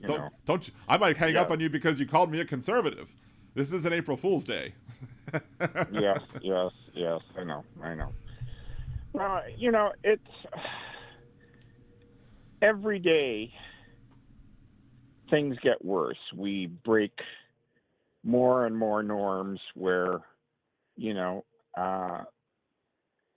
whether it be people trying to show up for their immigration hearings only to be carted off by ICE to be put on a plane to without due process. I mean, now this is what Trump is now trying to establish as a norm. You know, I mean, where does it all lead to? I mean, that's the question. How bad will it get to the point where police will just pull you over and then rather than give you a ticket, just shoot you dead there and call for a tow truck to claim your car and sell it off at auction? You know, I mean, this is where we're headed with the way that Trump is going around breaking all the laws and claiming that this is how things need to be because we've let things go too far with liberal practices, where everybody gets their fair chance to go before a judge and argue their case and get whatever outcome is believed by the judge and not just Trump or I mean, that's what I'm worried about is that we're getting to the point where we cross over a line that can't be stepped back from, and that's where I see things going. And I mean, we're not even 6 months in, and we're at that point right now. I mean, ICE going around with reverse baseball caps and wearing masks and not wearing any uniform whatsoever, and kidnapping people right in front of you. I mean, this is going. I mean, who could blame somebody for saying, I'm not going to allow that and exercise their Second Amendment right and say, Trump told me I'm entitled to my Second Amendment right, so I think I should use it. Well, it's like all the arguments about running people over, running protesters over. The people who are making those arguments always forget to leave out the very important thing of the way that these laws are worded. It requires that belief that you're going to get run over or you're going to get harmed by these protesters, that you have to believe that fear is reasonable. Like that fear that you're going to be harmed by a protester, that has to be reasonable enough that you can then have to use deadly force to protect yourself. Like that's what they forget. But they'll just hear people like DeSantis say things like you can run them over, and they'll be like, well, I'm going to run over a protester today. Yeehaw. So. But that's the problem, though, right? I mean, every time a police officer pulls a car over now, what do? They walk up with one hand on their ticket book, or one hand with a flashlight to put in your face so that way you're blinded, and the other hand on his gun. Yep. I mean, what does that constitute? That constitutes to me like a threat. And I've gone, and they go, why are you so nervous? Why are you so nervous? And it's like, your hand's on your gun. You'd be fucking nervous too. Right. Your hand's on your gun. That's why I'm nervous. Yeah. I mean, I went to a Citizens Police Academy at a local police department over here, and I took the entire course of, going over, and they were very specific in going over when use of force is allowed and when use of force is not. And they're, you're not supposed to have your hand on your gun immediately. That's not how they train people to do it, but yet they still do it. Or at least it's not how they officially train people to do it. As I said before, there's official training that officers go through, and then there's unofficial training that officers go through. I'm not one of the people that uses the all cops are bastards line or the ACAB line or whatever. I have a video on that in my Coming to Terms with Activism video series. I need to make some more of those. But I'm not necessarily one of the people who says ACAB, although I do understand why they say it, and I do agree with many of the arguments as to why they say it. There are two reasons why I don't say it, which is A, I do happen to know a few that are people who are trying to do the right thing, and there are ones like the head of the police department in the city of New Orleans, Ann Kirkpatrick, was let go from her previous job I think somewhere in the Northeast or whatever. No, Northwest, and she was investigating corrupt officers and was let go because of that, because they just the rest of the council was corrupt and was they wanted her to like fix defending tickets or something. Like they wanted her to fix tickets. She was like, "I'm not doing that." And then she said, "Okay." They said, "Well, you're canned or whatever." And she sued them, and she won, and then she moved on, and she came down here, and she's been a good law enforcement officer. She's been a good head of the police department. I think I've seen improvements in our policing, in the policing that takes place in the city of New Orleans when that happens. So. And it's good, and I'm glad that we have her. And I'm not going to sit here and call her a bastard just because she puts on a uniform.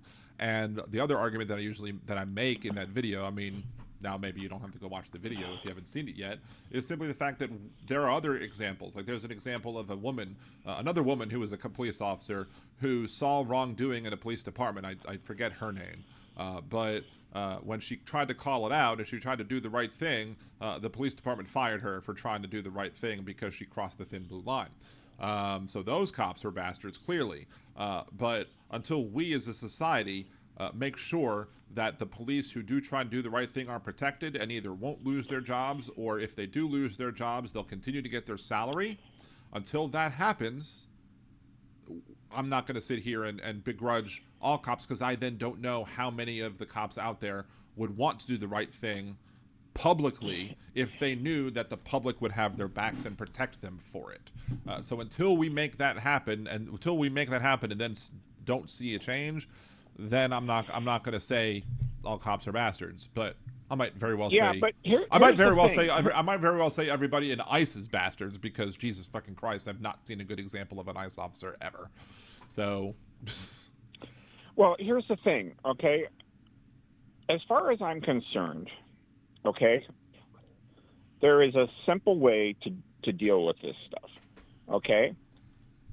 If you're driving a cop car and you've just noticed somebody speeding and you have it on your dash camera along with the radar evidence, you document it and you send a ticket in the mail. There's none of this, I gotta do a pit maneuver and then walk over there with my hand on my gun and whatnot, and then expect that they're not going to be upset that I pulled them over and that I'm going to accuse them of something, and even though they have evidence that what I'm accusing them of they're not guilty of, that I'm gonna and it's always the same thing. They're egos, and if you have the evidence, why pursue it to the point where you make yourself out to this evil thing that is there? It's unnecessary. These things can be handled without interacting with the people. And that's the thing. This is why nobody trusts them, because cops are allowed to lie. And as a result, they do. And as a result, they lie for each other to cover their own asses, because they realize that if one of them goes down, they all go down. Oh, let me be clear. And I keep hitting my printer last two shows. Let me be clear. I'm not saying I trust cops. I'm not saying I trust cops. I don't trust cops at all. Like, I'm not going to sit there and call all of them bastards, but I'm not going to trust them either. Like, I've told my kids, look, if you're in trouble, I mean, they're white kids, so that's, there's less issues for them to do it. If you're in trouble, feel free to, ask for a cop. But if a cop comes up to you and starts asking you questions, ask for your mom and your dad, and before you talk to them. Don't let them talk to you and get information from you. Ask to speak to us first. Ask for us to be there before you start talking, because I've seen what many police officers do. And as Human Death Being over in the Twitch chat goes, most cops are bastards, though. Okay, I'll grant you that. Absolutely. He also goes through but I mean, if you go and you produce your license and registration and you put it up against the window and they look at it, they can verify that it's there, and they go, oh, no, you have to hand it to me. And it's like, why do I need to hand it to you? I've just visually shown it to you. Oh, because my ego can't handle it. In fact, I'm going to open your door and I'm going to demand that you stand out, and then I'm going to put you in cuffs and then humiliate you if you've got other people in the car. You know, I mean, this is what it becomes. It becomes a whole fucking ego trip for them. It's a power trip. You know, oh, I have the power to be an asshole, and I enjoy being an asshole. And that's what it comes down to, unfortunately, because that's how these guys live their life, you know. Yeah. And the fact that they can do it, and then, you know, they will, they know that that somebody has got the evidence on them, they can resign and then move on to another police force, you know, without, you know, it following them around. I mean, that's where we are. And no, look, I think I've covered most of that in my video about the use of ACAB. And look, I've said all those arguments that people use when they say ACAB, I agree with all of those arguments, because you can point to many examples of policing being horrible, of terrible policing examples. You know, police coming together and defending the worst of the worst, like the Derek Chauvins of the world. Like, why didn't any of those cops that were around Derek Chauvin when he had his knee on the neck of George Floyd, why didn't any of them step up and say, you know what, I think it's time to remove your knee from his neck. Let's, you know, put him in the back seat of the car instead. You know, we can still cuff him. We can still, you know, detain him for whatever it is that we think that he does, if there is probable cause to do it, without having a knee on his frickin' neck. So, well, that, not only that, but the other thing is that Chauvin had a previous relationship with this guy. He had worked with him in the past, where he was a bouncer, and he showed that he didn't like or respect this guy from before, and that's the thing. So, if anything, it could be a retribution. You know, he saw the opportunity. He thought, "Oh, I'm going to get back at this motherfucker," and you know, and then on top of that, you know, when people called him out and said, "You're killing him," he went, "Yeah, I'm killing him right in front of you because I can," you know. And I mean, that's just it. It's the absolute power corrupts absolute. It's what it is. Yep. And that's where you run the gambit there. That's why and the other officers go, "Well, I didn't know," and it's like, hello, you should know. If everyday citizens know that it's not right, then you should know even more so as a police officer. right. But of course, the Supreme Court has also ruled that the police do not have to get the law right in a traffic stop, for example. Like, you don't have to do, like, if you're doing is it a Terry stop, I think it is, or I think but there was a police officer who pulled somebody over for one broken taillight, and they believed that the law was you couldn't have one broken taillight, so they searched the car, found contraband, yada yada yada. Turned out that the law was wrong, that he had the law wrong, that you can't pull people over for one broken taillight, and have to have both taillights broken in order to pull somebody over. So the stop should have been considered illegal, but the Supreme Court ruled that even though he shouldn't have pulled him over, that because the police officer believed he was doing the right thing, that didn't make the stop illegal. And another mind-blowingly dumb ruling by the Supreme Court. Yeah, but by the same token, I mean, how many of these cops have we caught that have been planting evidence there to cover their asses or to make a stop that was legitimate now by planting evidence in other people's cars? You know, I mean, this happens over and over and over again.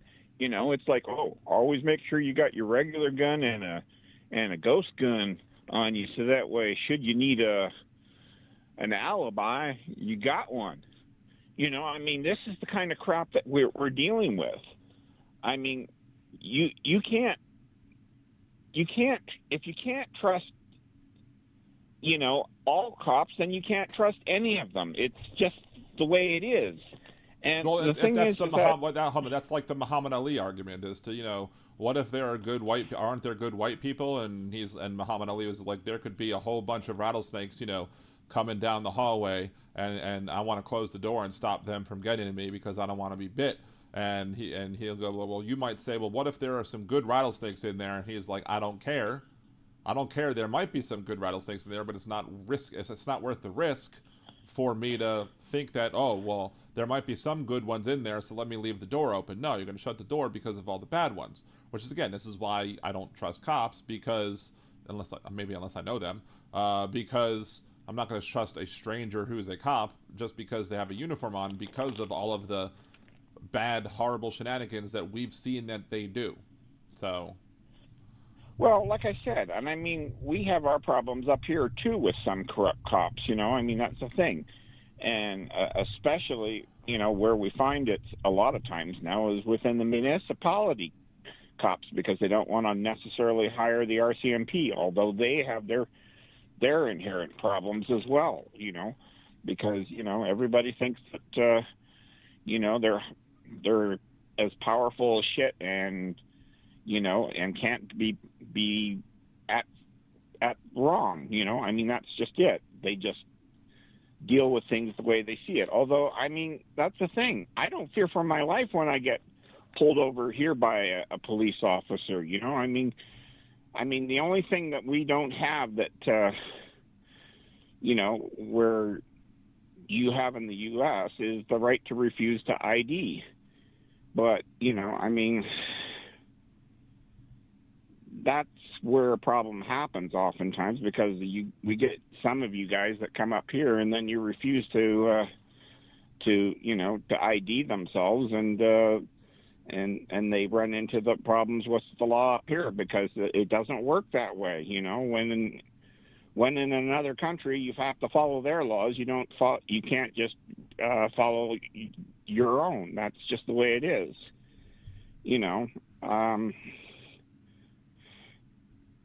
I don't know where this is going anymore, because the thing is that, like I said, all the norms are falling by the wayside, and that's what worries me the most about things. And then when you guys do manage to get a super majority in both houses as well as everything else, you're going to have, like I said in previous calls, you guys need to rewrite the Constitution or fix things. And then the other thing is then you're going to have to completely purge your government agencies of all the political corruption that has made its way within the institutions, because you can't trust them. They will go and they will try and do and pull the same fascist overtake of the government again, given the chance, because that's how it works.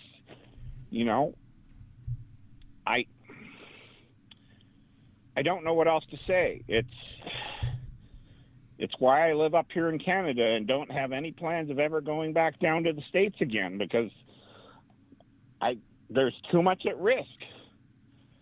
I can't justify it. I know the odds of me getting shot up here in Canada are, probably a lot higher, a lot less than they are down in the States. I mean, what is it? Down in the States, it's what? 1 in a million chance that you're going to get shot by a police officer. Up here, it's got to be at least 14 or 15 million to 1. I like my odds up here a lot better than I do down there. And I have all the advantages. Because I have the right skin tone, I have the right vocabulary as well as cadence of speech. I mean, but that shouldn't be the validation that's necessary to live within society. I just don't. I don't know what else to say. It's very frustrating. It's very frustrating. If you know what I mean, Dan.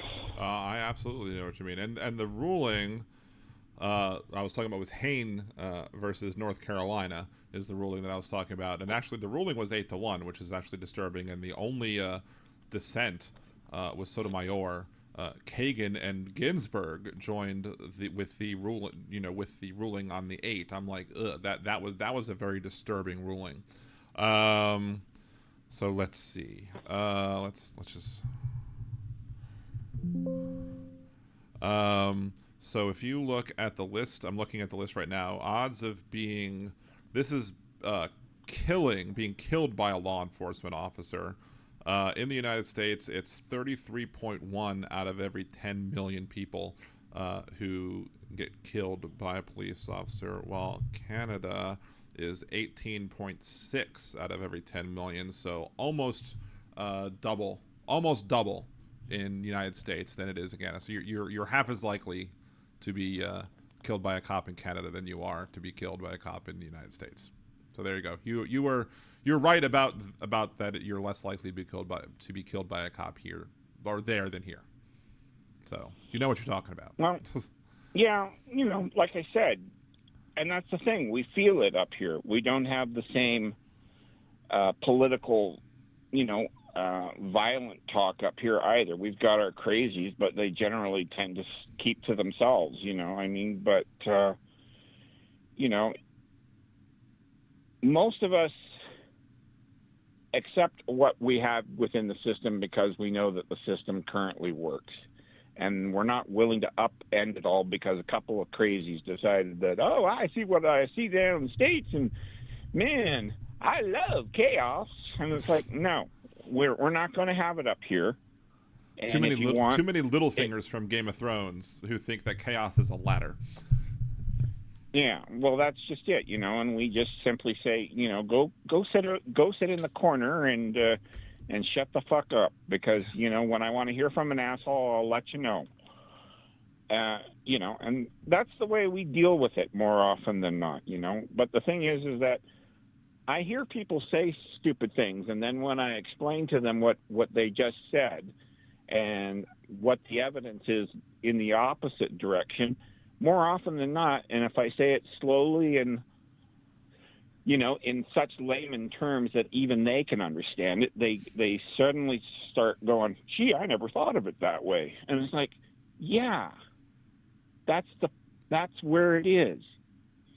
That's why I said last time, I said, they say if you want to be a Republican, you have to have an open mind. And I'm like, no, you have to have a closed mind because you refuse to see evidence that is put right in front of you. And you have to believe what you believe based on evidence that doesn't exist, and that's where we're at right now. That's part of the fallacy of religion and religious beliefs, you have to believe something without it actually coming to fruition, I mean, as George Carlin said, I look at it as a 50-50 proposition. Either things will work my way or it won't, and it's statistics, once again, proving my point that, you have to look at these things. And the thing is that, conservatives never come up with answers. They love to point fingers at problems, but they offer no solutions whatsoever. And that's just it. Anybody can stand there and point a finger and run their mouth off like they're somehow important, but if you don't have any answers for anybody and can't fix the problem, then you need to shut the fuck up and sit in the corner and wait for the adults to enter the room and deal with it. And that's just it. The Democrats end up being the adults that have to walk into the room and fix the problems. And unfortunately, the problem has been that the flip-flopping of the power has occurred so often that you get in the middle of trying to fix something, and guess what? You get halfway through fixing it, and then the Republicans come back into power and destroy everything that you just did to fix the problem halfway, and then you have to start all over again. And that's what makes me upset is you've had the opportunity to fix things once and for all in so many cases, and you guys always go the wrong way. I mean, what is that quote that Winston Churchill said? He says, you can always count on the Americans to make the right decision after they've exhausted all the wrong ones. Yeah. I mean, that's what's so frustrating, and that's why, the rest of us look at you with awe, because we go, how stupid are they? You know, I mean, it really is sad, you know, and I don't get it. I don't get it. It's, you know, it's like staring at something sitting in your toilet, and you keep going, what do I do with this? And it's like, you know, most people would go, you flush it down and you move on to something else. And the Republicans go, yeah, but I enjoy staring at it. And it's like, what do you do with that? You know, I don't know. It's, yeah, I'm just, I mean, I'm just full of euphemisms today. fair enough. Euphemisms are valid. Though I did want to show, I don't know if you've seen this. Have you seen the, just as a side note, have you seen the Trump Mobile coverage map? I didn't catch this one on the last show when I covered Trump Mobile, but the coverage map that they used, they quickly took it down once they realized it, but their coverage map of the United States of Trump Mobile included the Gulf of Mexico on the map, and they got very mad. Trump got very mad when he heard that the Gulf of Mexico was listed as being on the map of coverage that is provided in these United States or whatever. I'm like, haha, sucker. Yeah, but they did the same thing when they said it was Flag Day, and they had pictures of the Russian flag, Yeah. and the same thing. Well, that's probably Eric more went and accurate. said, oh, the phones will be all American made, and then when he was brought into another interview, yeah, actually they're made in China. Right. Well, we covered that last show You too, know. where they're like $200 phones that are made in China that they're trying to sell for $4.99 just because there's a gold reskin with a T1 on the back and a flag. Well, like I said, it's probably a glass back that can be, Yeah. you know, you take a heat gun to it, you remove the original glass back, and you put on the other one. I mean, that's all it probably is, you know. I mean, outside of you put a face skin on it that says Trump won, you know, so that way they can get their egos stroked and go jerk off in the corner, you know. I mean, outside of that, I don't know what else to tell you. I mean, it's always been a scam. I mean, their Patriot phones were the same thing. They were just basically Umadigi phones from China as well, you know. And they said, oh, yeah, you know, oh, it's a Patriot phone, you know. And they did the same thing. They sold them for way over what the cost was and you know, did the same scam shit, you know. And the thing is that they don't know any different. They don't do research. They don't do whatever. They are the easiest victims of the snake oil scam available. You know, they wander into town and they sell them what they want to hear, and they walk away not knowing that they just gave their money to, you know, a grifter. And Well, it's one of the reasons. I'm... It's one of the reasons why they keep buying his grift and keep spending all their money and believing that I guess this time it's going to be a good product or whatever, not just a concept of a product. It's the same reason why it's the same reason why they have the wrong moral when they heard the story of the boy who cried wolf, because to them the moral of the story of the boy who cried wolf is if somebody lies, it doesn't matter. They might tell the truth the next time, so believe them the next time. Like. Yeah, I wanted to make an addition to what you said there the other day there. Mm-hmm. You said the Australian reporter who went there and got shot, and you said, oh, and they said, oh, well, she shouldn't have been there. Yeah, and she was asking for it. And I was like, she was there to report the truth. Yep. And that's what was left out of the conversation, was that she was there to reveal the truth and to bear witness to what was actually going on. And anyone accusing her of being an obstructionist or whatever needs to pull their head out of their ass and realize what is what, you know, because that's what it all boils down. Like the woman I was debating on online about this or whatever, I don't think she had her head up her ass. I just think her head was deeply buried in the crevice of Trump's ass. That's the problem. So she can't see anything else because it's all covered by orange disgustingness. Yeah, well, like I said, I worry where things are going, and you guys are only 6 months in, and you still have another year and a half to go before you guys have your midterms, and then can possibly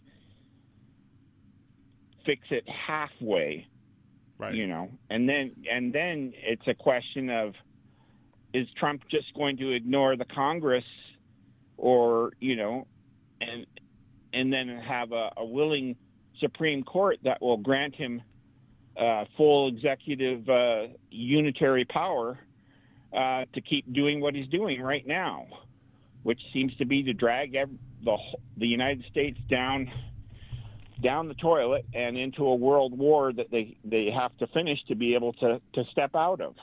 Hold on, David asked. You know? David in chat goes, "Is there anyone we like besides liberals?" I mean, that's assuming that we love all liberals. I mean, there are tons of liberals and leftists or whatever who we don't like too. I mean, so-called liberal leftists, progressives or whatever, like Anna Kasparian and Cenk Younger.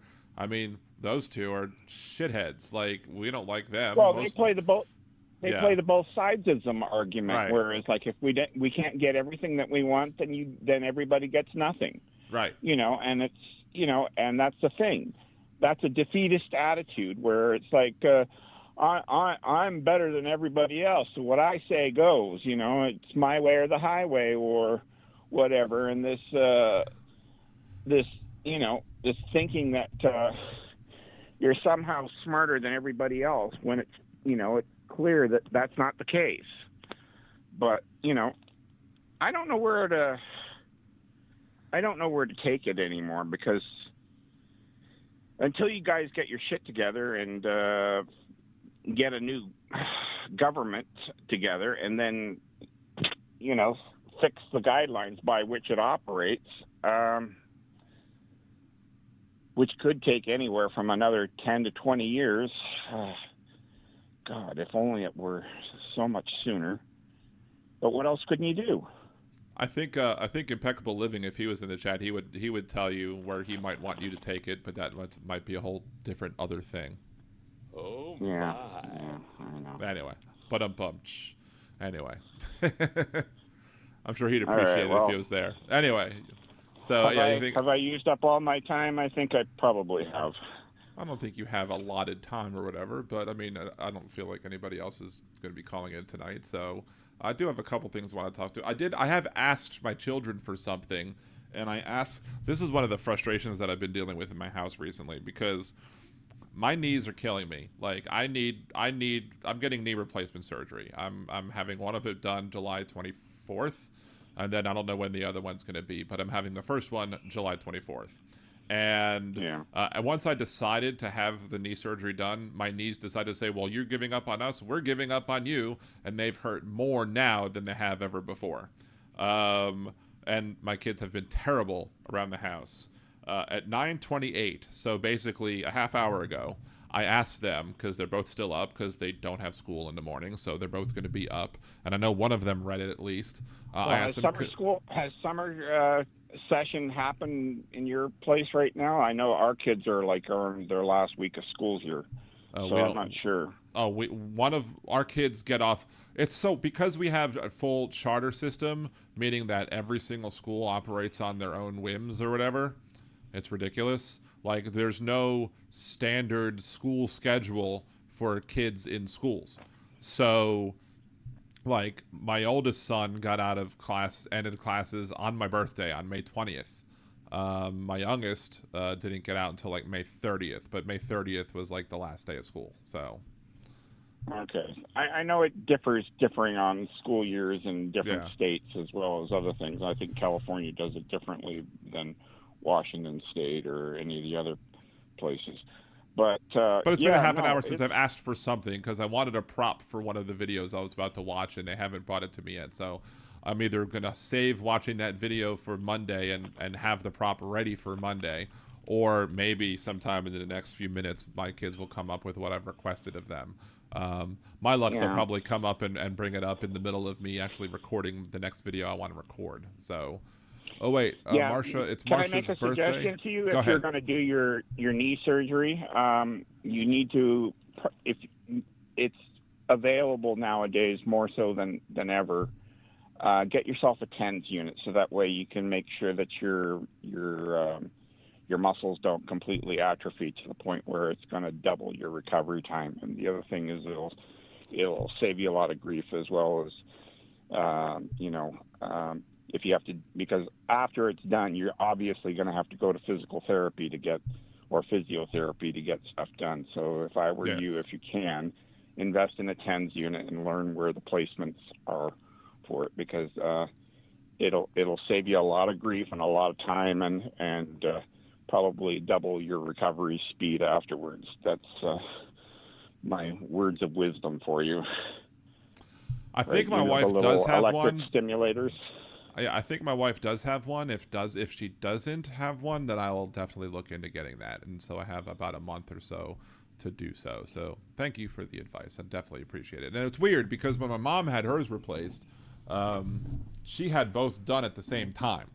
My doctor is having me do one day, and then I'll do the recovery on that knee, and then I'll do the other knee, and then have the recovery on that leg as well. So, well, and then like I don't know if I mentioned this as well. The Thursday before that, on July 17th, 7 days before my knee replacements, I'm actually having another procedure because I have an 8mm kidney stone somewhere up there in my kidney, and they're going to shove a little laser up there and go pew pew pew until it breaks up. So. Okay, well, isn't that wonderful? Boy, doesn't it suck to get older these days? It does. And as I said, like my knees were bad, and then again, once I agreed to the doctor, yes, let's set a date for my knee replacement. My knees started going, nope, sorry, F you. We're not gonna cooperate with you anymore. We're not gonna give you any good night's sleep. I have not had a good night's sleep in the last week. It's been horrible. Yeah. Just looking at the chat here, David says, I think I see you all are Republican on the phone. Probably a hell of a lot better than this. Okay, wonderful. Okay, David, you're so brave. Please go ahead. Phone in. I'm more than willing to hang up and listen to whatever foghorn, leghorn bullshit you want to spout. You know, I mean, you can't get much better than Big Hook. The only thing I would ask you is if you ever decided to do your own podcast, please don't do it at the same time as I do it. A, because I want to listen to your podcast too, and B, because I don't want good competition, and I don't want to lose your calls. That's okay. I sort of been toying with the idea, but I don't think I could probably pull it off, at least not up here in Canada, because I don't think anybody would take it seriously. I mean, look, you're listening to mine from here. I mean, I remember looking at some of the stats when I was on Blog Talk Radio. I had some people listening from all over the world, so it wasn't a lot, but I think we're doing better now, especially once Hal started calling in. But now that Hal knows of the show and talks up the show or whatever, we're doing better, even though we've kind of hit a little bit of a speed bump as it comes to growth when it comes to subscriptions. I haven't figured out how to get that fixed yet. If anybody has any ideas on why everybody else seems to be growing but me, let me know. Because I think my greatest contribution is just calling into your show. I think that's probably where I should probably stay in that lane. Well, I'm happy to have you. I'm happy to have you, but if you did decide to have your own podcast, I would also be happy to hype you as well. So. Yeah. Well, I don't know. I don't know if I can necessarily live up to the fantasy that some people probably put me up to in their minds, but oh well, that's just me trying to be silly and stupid and trying to use humor to deflect from my own insecurities, as they say. So, anyway, I'll let it go. David, if you're brave enough, call in and give us your take. All right. Okay. Anyway, thanks. You're Appreciate welcome. you letting me do my thing. Okay, bye. All right, have a good one. Bye. That was Big Hook, everybody. And Josh says I want Big Hook's phone number just to chat about life. I'm not sharing that. He is free to share it with you if he wants to, but I mean, I know what it is. It's not going out. Anyway, first and foremost, though, apparently tomorrow is Marsha's birthday, so happy birthday to you. Happy birthday to you. Happy birthday, dear Marsha. Happy birthday to you. There you go. So, happy birthday. Of course, I used to work at Bennigan's, and there it was like, happy birthday, da, da, da, da, da, da. I don't remember the whole lyrics. Happy birthday, blah, blah, blah, blah, blah. Anyway. You're welcome, Marsha. I don't want to bring evil to the phone. Well, don't bring Trump to the phone then. Are you next to Trump? Would you put him on the air? Don't bring him on the phone, and there you go. See, human F being Push 2 said the world would be better off without Saddam. I don't see why that doesn't apply to Anna K. Whatever. There's levels though.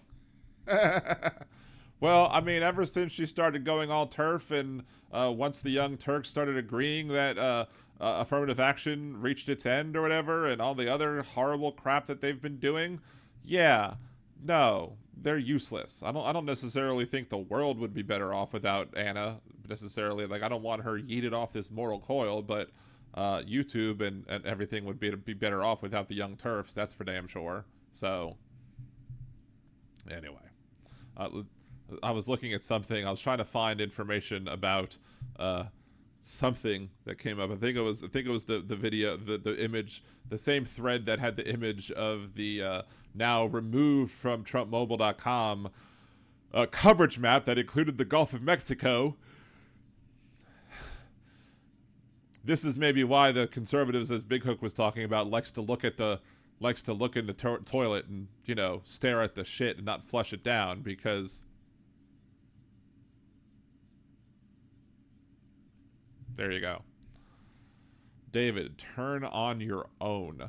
That could be taken several different ways. I mean, who do you want me to turn on? Oh, wait, no. That's deserving of a... Who do you want me to turn on? Oh, my. Thank you, George. No, I mean, it's not a matter of turning on your own. I mean, maybe conservatives have a different idea of what being loyal to somebody means. Being loyal to somebody doesn't mean you're always going to have... you're always going to say that they're right, and you're going to be nice to them, and you're not going to criticize them. That's not loyalty. At least that's blind loyalty, at least. But that's not real loyalty. Real loyalty to somebody would be telling them when they done fucked up, and trying to work to help them unfuck themselves up. But unfortunately, folks like Anna and Cenk don't like to be criticized, and they pretty much follow the general conservative viewpoint of, if you criticize me, I'm going to dig my heels in and never admit that I'm wrong. Because petulant children. So, wait, Aaron goes, oh, Jeff. Wait, what did Jeff say? Did I miss something that Jeff said? I didn't see it. But yes, let's see. It's 10:11. So Liberal Dan Radio, talk from the left. That's right. Mondays and Wednesdays here on liberaldanradio.com and twitch.liberaldanradio.com, I should say. You support the show. Become a Patreon supporter, patreon.com/liberaldan. You can Venmo Liberal Dan on Venmo. You can go to liberaldan.com and click the Buy Me a Cider button. Subscribe to the channel. Get other people to subscribe to the channel. Subscribing on YouTube is free. Subscribing on Twitch is free if you have Amazon Prime. Otherwise, it costs you the regular amount. Memberships on YouTube as little as $2 a month,